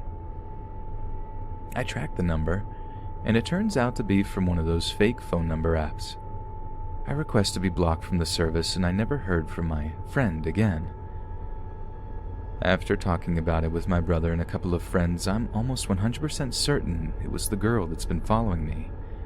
These things only started after she appeared. The phone calls to my office, the fake Facebook requests. A few days before, I was pulled aside by my boss. My friend texted me and told me she had a weird feeling about me and wanted to make sure I was okay. I just thought that she was being weird at the time and didn't think too much of it. This whole ordeal is really scary when I look back on it because I sent videos of myself and my address at one point. My friend even confirmed a post my brother made with pictures he tagged me on Facebook. I was texting a stranger for 8 months about my life, and they also apparently have access to my Facebook page. I still see this girl since she obviously works in the same area as me. She doesn't follow me around as much, but when she does see me on the metro, she always watches me or sits somewhere she will be able to make eye contact with me. I'm always careful now if anyone texts me from an unrecognizable phone number, and I'm just paranoid. I know this story might seem a bit all over the place, especially with the conclusion I came to of the girl posing as my friend, but I had to get this off my chest. And another reason I didn't suspect my friend wasn't really my friend at first was that she knew a lot of details about me. She obviously had my phone number but knew my mom's name and my brother's name, where I went to college, and the fact that we went to high school together. She also talked about her school and major, where my friend really did go to school at the time in her real major. She even managed to find out my special nickname a few of my coworkers call me, which was when I first started getting a little uneasy. A lot of research was done on me and my friend who was impersonated. Her Instagram was public until I told her she was being impersonated, which was super scary to think about when I reflected on how much was known about me. My mom's Facebook page is also mostly public. She's a professor and an author and a public figure, not famous or anything, but well known in her field, so that may have been where information and probably more pictures were collected of me.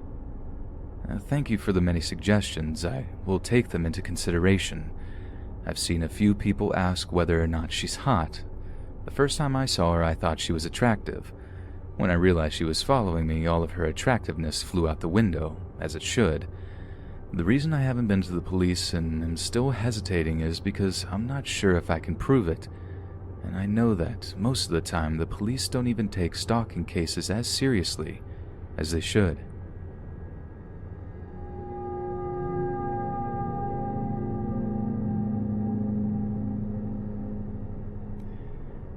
This happened in January, a year and a half ago, on my way into work one cold, wintry Friday morning. I had a rough start that day. I remember waking up in a panic as I realized that I was holding my phone in my hand and had been hitting snooze on my alarm for the last hour. I wasn't even given a chance to the sound. Apparently, as soon as my phone started to vibrate, which it does a second or so before the music begins to play, I would hit the side button to silence it. I was exhausted.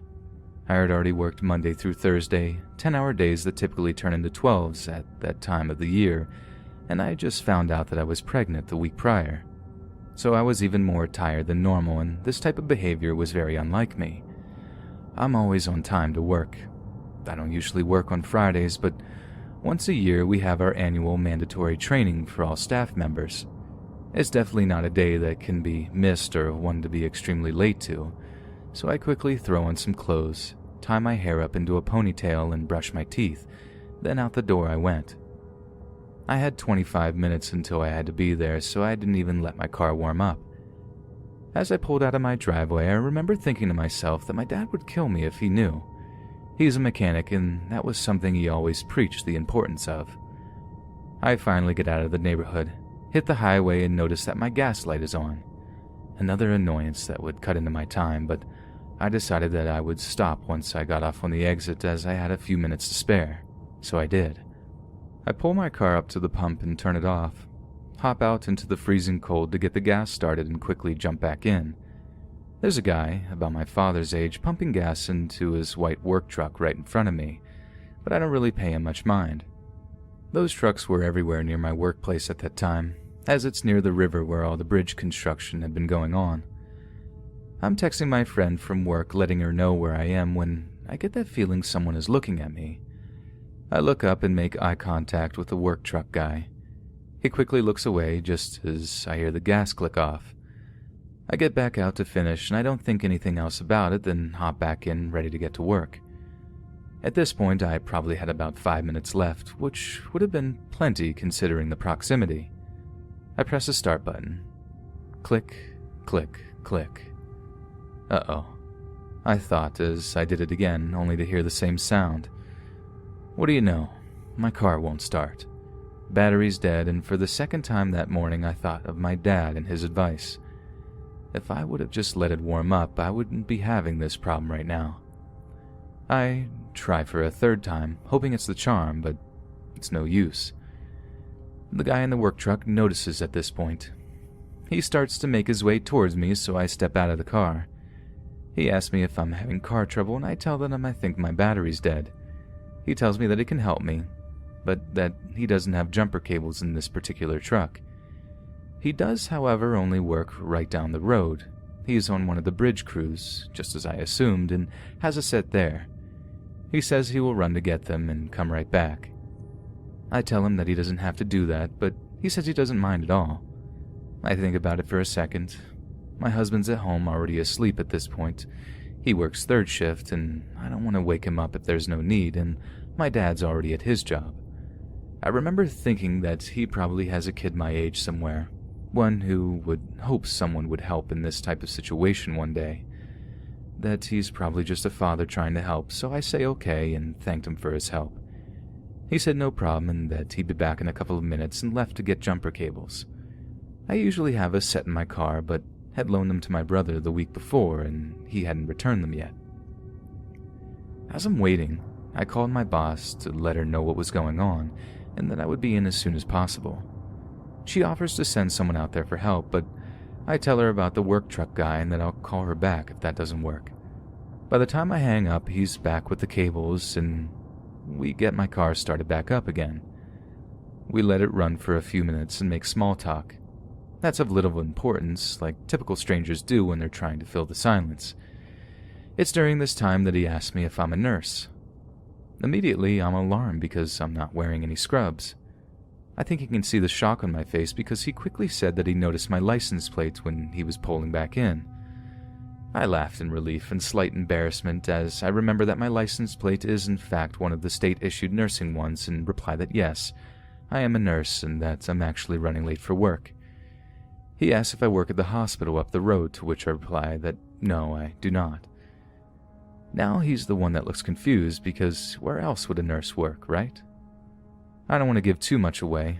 I'm still a woman and I do watch the news, and I feel a little uncomfortable with the questions, but I don't want to be rude. So I say, oh, I work at a facility not too far from here and leave it at that.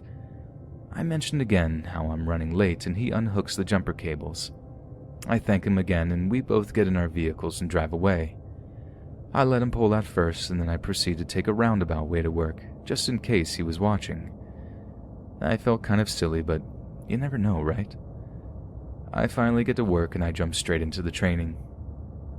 I honestly don't think about what happened that morning again, except here and there when coworkers ask a few questions in the break room during lunch.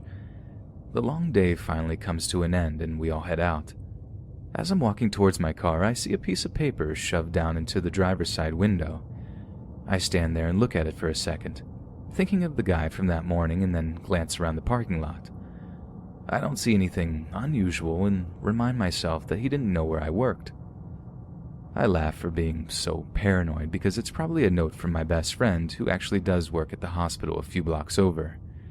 We leave each other notes occasionally if we see each other's cars we drive by. I started it back when she was going through a rough time the year before and it just kind of became our thing. As I'm sure you can guess, the note wasn't from her. It was from the work truck guy that morning. I don't remember it all word for word, but most of it I know I'll never forget. It made my skin crawl and thoroughly freaked me out. It listed his phone number at the top with an arrow pointing to it that said, "Call soon, love," with a smiley face. It said that he felt like we had this connection, one of two souls, and that he wanted to continue to get to know me. That he knew the reason why he was at that gas pump in front of me that morning was so that he could find me because the Lord knows he was been searching for me for so many years now, that he couldn't just let me slip away. We just couldn't ignore fate like that. No, not when it had been made as clear as it was that morning. I dropped that piece of paper like it was on fire. Felt my heart drop with all the panic and paranoia that came after reading it. I was so freaked out that I immediately called my mom, my dad, and my husband. I didn't want to drive home. What if he followed me? Did he not see my wedding ring? How did he even find out where I worked? He literally had to have driven through about 20 other medical facility parking lots just to find my car, because I watched him drive off in the other direction and never saw him turn around in my rear view. Trust me, I was watching. My work building is kind of hard to find too, with it being off the main road on a side street. Especially for a man that lived a couple of hours north from here, as he told me earlier during our small talk.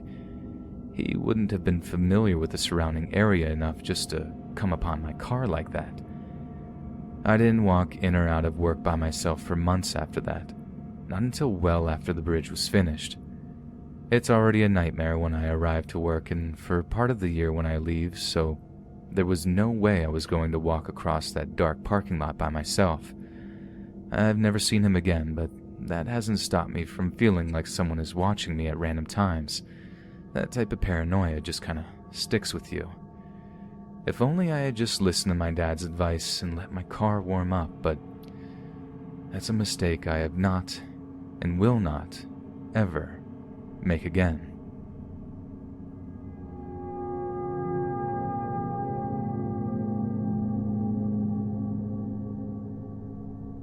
I went out earlier to celebrate a close friend's birthday with a couple of other friends. Everything went fine, despite it being in a park in a bad part of the city. I don't drive. I'm female, 16, so I tend to take the bus anywhere I need to go, as it's not only quicker and safer than walking, but it's a convenient way to get from one part of the city to the next. I had hopped onto the bus I would need to take to get home, and it was starting to get dark outside, as it was approximately 9:20 p.m. This didn't bother me, as I was sure that once I got back in my area, I wouldn't need to worry about any real danger. Little did I know how wrong I could be. The bus arrived at a mall parking lot where it stays for a few minutes to give the driver a break before continuing the route, which is when they'll get off for a few minutes and have a smoke or something like that. As I was waiting for a driver to get back on and continue the route, I spotted a man through the window parallel to me. He was staring right at me, which quite understandably unsettled me a bit. Maybe 5 minutes later, the driver opens the door to get back on, letting the guy who was staring at me outside the bus on. It was much later at this point, nearing 10 p.m., so the bus wasn't very crowded. There was about 5 other people on there, so there was no shortage of seats, but that didn't stop him from walking to the back of the bus where I was sitting. I was in the second to last row of seats, and he proceeded to sit behind me. Considering the fact that he was staring right at me through the window a few minutes ago, I was becoming a bit paranoid. I brushed it off as my anxiety getting the better of me, but things still just didn't feel right. It didn't take long to get to my stop from there, and I proceeded to pull the cord and get off the bus. However, I looked behind me out of habit and saw he got off too. This is when some red flags began to raise in my mind. All this was becoming a bit too much to be coincidence. He ended up calling out to me, and for some reason I stopped to hear him out for just a moment, despite my better judgment. After all, I was on my own street now. Even so, I decided to let my guard down for a minute. I may be soft-hearted, but I'm not stupid. That was my first mistake. I should have kept on walking. I took off my headphones and asked him to repeat himself, as I hadn't heard what he said the first time. The first thing he says is, "Please be my girlfriend." Some assume that having random guys asking them such a question would be a huge compliment, but considering that I have no clue who he was, it was late at night, and that I'm still technically a minor in my country, I was more than freaked out. Attempting to keep a straight and serious face, I quickly replied, "Please don't. I don't know you." Looking back on it, I could have responded much better, and perhaps this wouldn't have gotten so out of hand if I had, but fight or flight was kicking in and all logic had left me at that point. Without waiting for a response, I turned away and began walking faster. That was my second mistake. Usually I know not to turn your back on someone who could be potentially dangerous and to try and have your back facing a wall or the side of the house so they can't get behind you. But for the same reason above, it hadn't occurred to me. He was still shouting, insisting that I give him my phone number, to which I loudly yelled, "Please just leave me alone." He asked me again for it, becoming more forceful with his words as I sped up trying to lose him.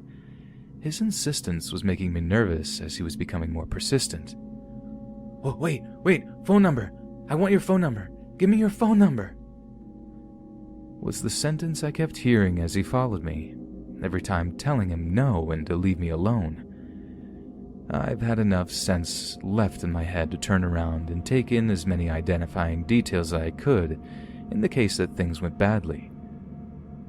I didn't know what he could have had planned, and there are frequent issues with stabbings and human trafficking in my city, so needless to say, I was terrified. I was almost home, but he was still following me at this point, continuing to yell at him to give him my phone number, and every time I kept giving him the same answer, hoping he'd back off. He had followed me into my parking lot, and at that point, I was running. I'm not athletic, but needless to say, I valued my life and didn't want to take a chance with losing it, as he easily could have had a weapon on him. I got into my house safe, but I worried that he saw me go in. Told my mom about the guy, and she was right angry. Posted his description and the story of what happened on her Facebook, just to be safe. Right now, it's a bit past midnight, but I know I won't be sleeping a wink. The whole situation stressed me out so bad that I don't even want to close my eyes, just so I can be prepared if something like a break-in happens. You can never be too sure.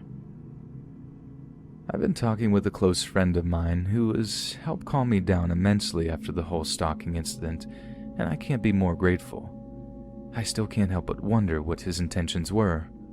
Was he just a normal guy who didn't know when enough was enough? I'm a fairly average-looking person, and I just wasn't getting good vibes from him, so I'm not convinced that was it, leading me to believe it was something way more sinister.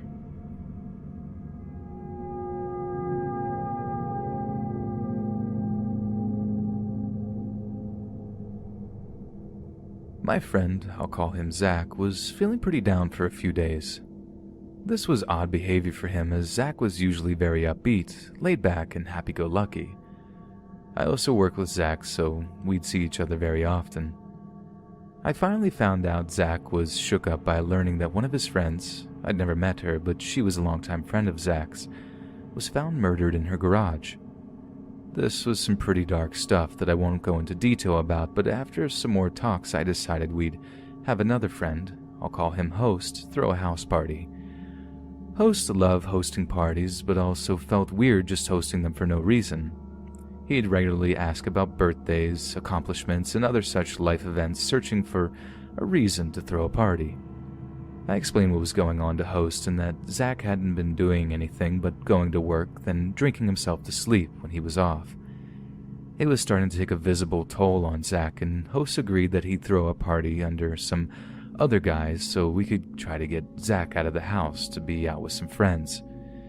Now at this point, it's good to know that Host was a big scary dude. He was 300 pounds or so, stood easily over 6'2", and only had one arm. He was also a felon, but was trying, or so we thought, to turn his life around. Host certainly had some connections that you didn't want to meet, and we'd later learn he was also involved in some incredibly illegal things, but we didn't know that yet. So the party comes around and we carpooled over. There were hundreds of people here, a couple of beer pong tables and a pool table in the basement, a room with no lights beyond a TV playing visualizations and music that was much more mellow than the music in the rest of the party for people enjoying other things or just needing a dark, quiet place to relax for a little. Ground floor had food and movies, and the top floor with bedrooms for, well, I'm sure you can guess. When we got there, Zach was pretty unconvinced he'd have a good time, but I convinced him to play a round of beer pong with me, and Host got a friend to play against us. Host kinda winked at me and him and his friend through the game, so we kept the table for the next game and the next people to come play us.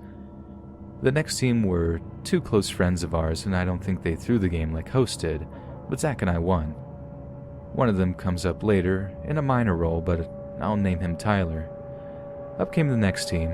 It was another friend of ours, we'll call her Mel, and a guy none of us had ever met, which wasn't too weird at a party this size, but we'd been to enough of Host's parties that we were pretty well known and recognized a lot of faces. Being the friendly sort, we introduced ourselves to him. "Hey, I'm OP, and this is Zach. You've already met Mel." "What's up? Loaf." "Hey, I'm Zach." "Yeah, Loaf." "What's your name?" "Loaf." "Like a loaf of bread?" And he just stares at me. Well, alright, Loaf. We're undefeated so far, so good luck, but we're gonna destroy you." Zach was beginning to look and act a lot like his usual happy self. We played and actually lost, so we congratulated them. Mel did some pretty standard trash talk and showboating, and Loaf didn't say a word after the game to us and actually refused to shake our hand over a good game.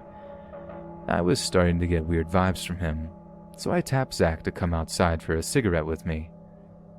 "Dude, does Loaf seem weird?"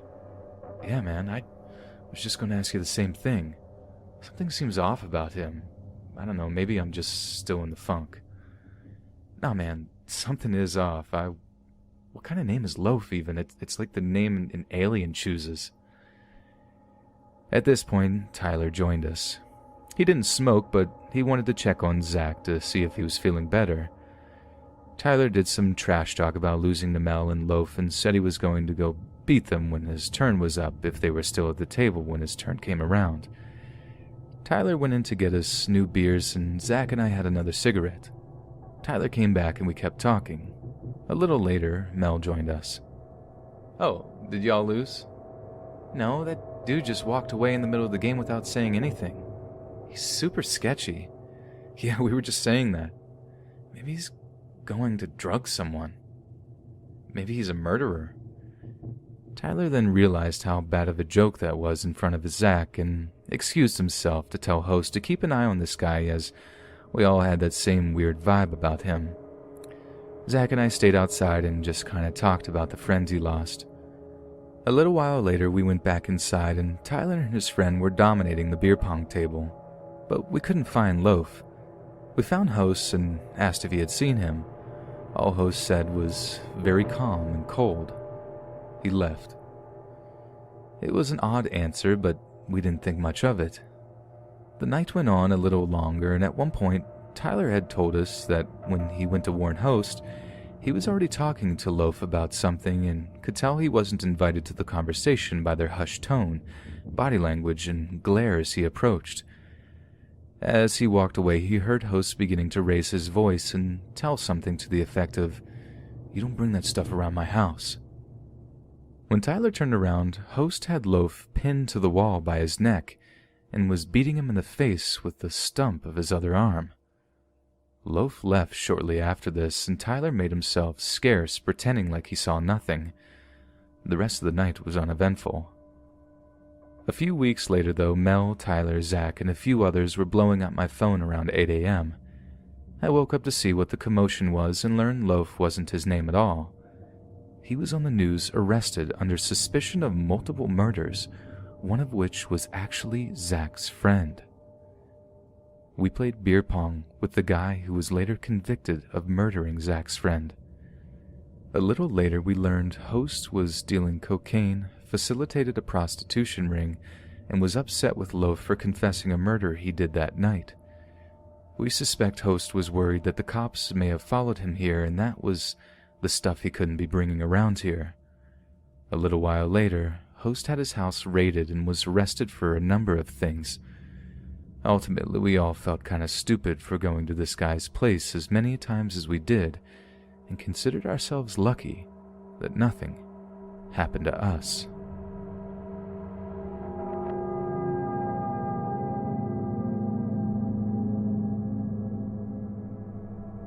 My entire life, my dad has been a bus driver, and because of this, I grew up loving riding on buses.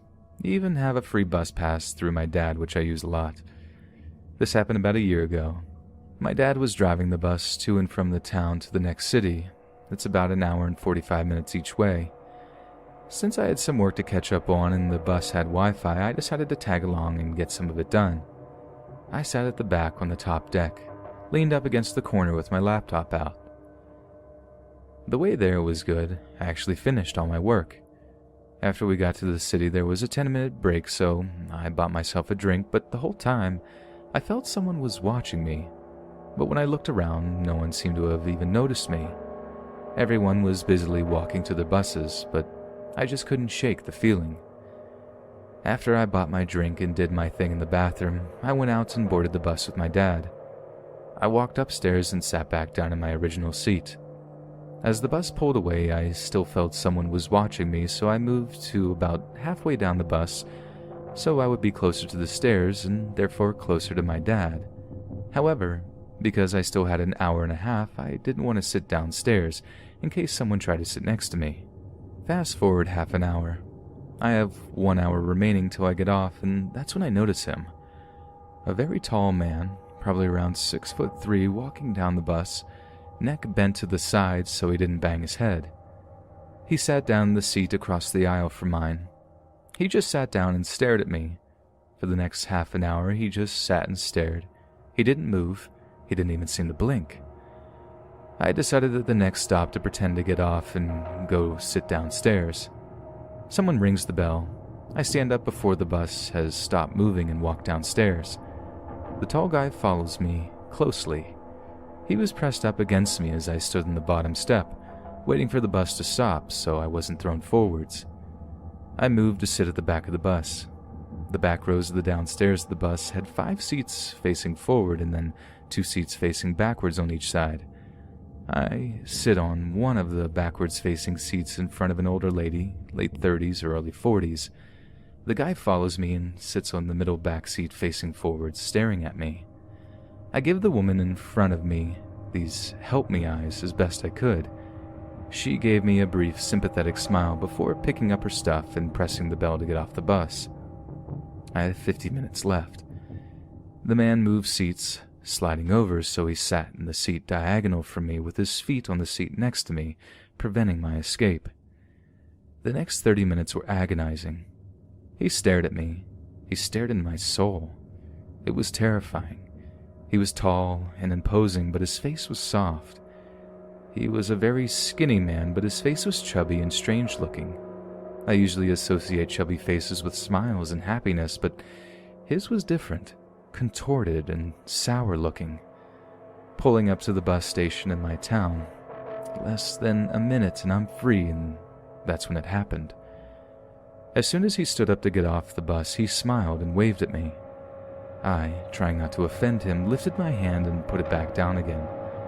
I turned to grab my bag off the floor, and he did it. He basically jumped on top of me. He held me down and tried to kiss me. I screamed at the top of my lungs, and my dad moved quicker than I'd ever seen out of the cab. My dad is 6 foot tall and over 300 pounds, so he's a huge-looking man, especially in a bus. He screams at the man, "To get off my daughter, James, before I get you off her." I've never heard anything so loud in my life. This man flew off of me and ran towards my dad, who stepped into the gap between some seats to let him pass. The man ran. He ran off the bus and just kept running until he went around a corner and I couldn't see him. My dad walked over to me and hugged me. He just held me for a good minute, apologizing me to the whole time. After I got home that night, my dad explained to me who the man was. His name was James, and he's known for doing this to women, staring at them and then trying to kiss them before he gets off. He's deaf and dumb and uses that as his defense, saying that he didn't know that they had to say no despite people shoving him away and once breaking his nose. They had tried to get him banned from the buses, but he wrote a complaint to the head office and they revoked the ban without consulting the depot. The next day, my dad pulled the footage from the bus and sent it to the police, but nothing ever came of it besides him having a permanent, unrevocable ban from riding on anything owned by the company. That's buses, some metro trains, and a couple of ferries. James, the bus guy, stopped me from riding buses for at least 6 months. Even now, I'm apprehensive about riding buses alone.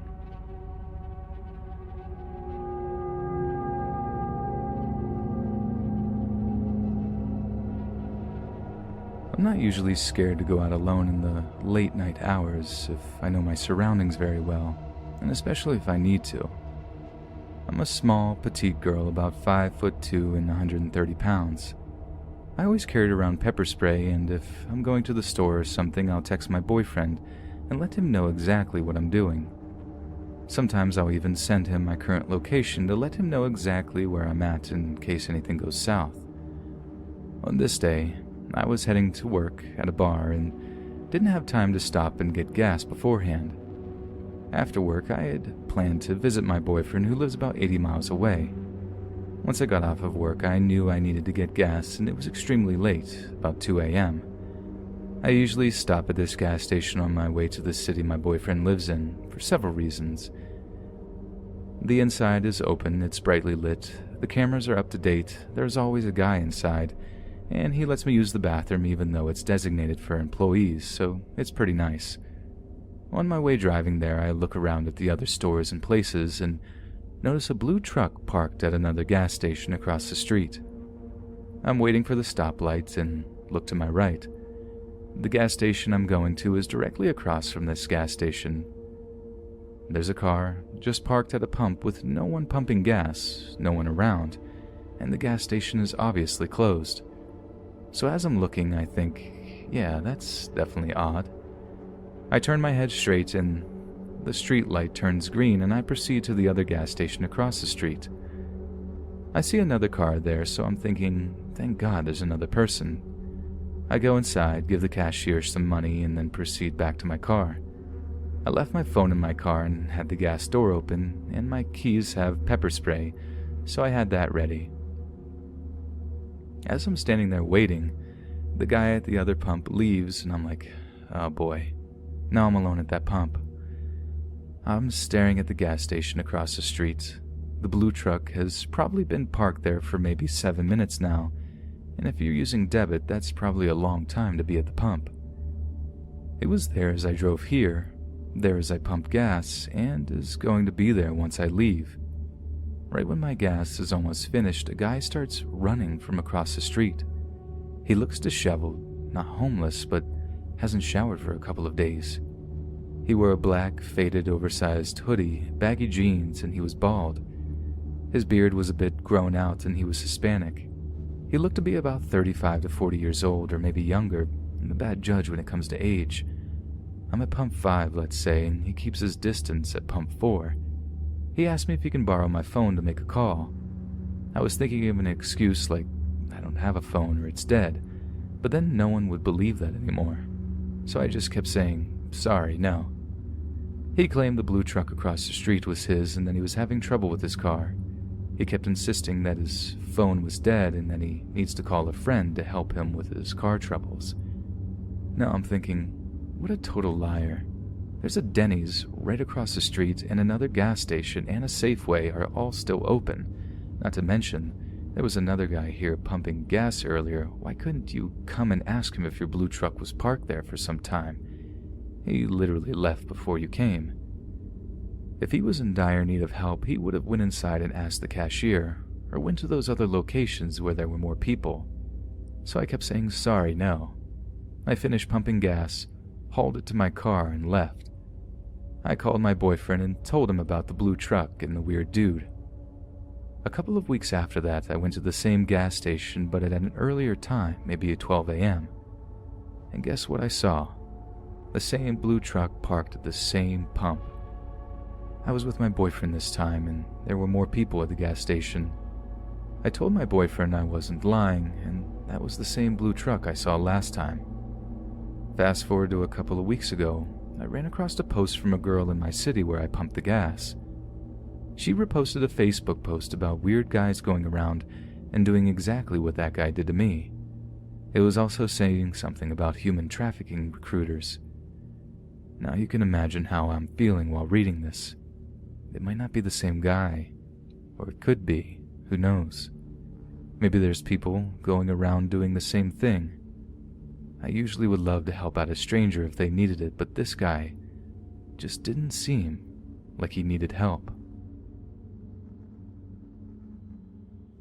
Hey friends, thanks for listening.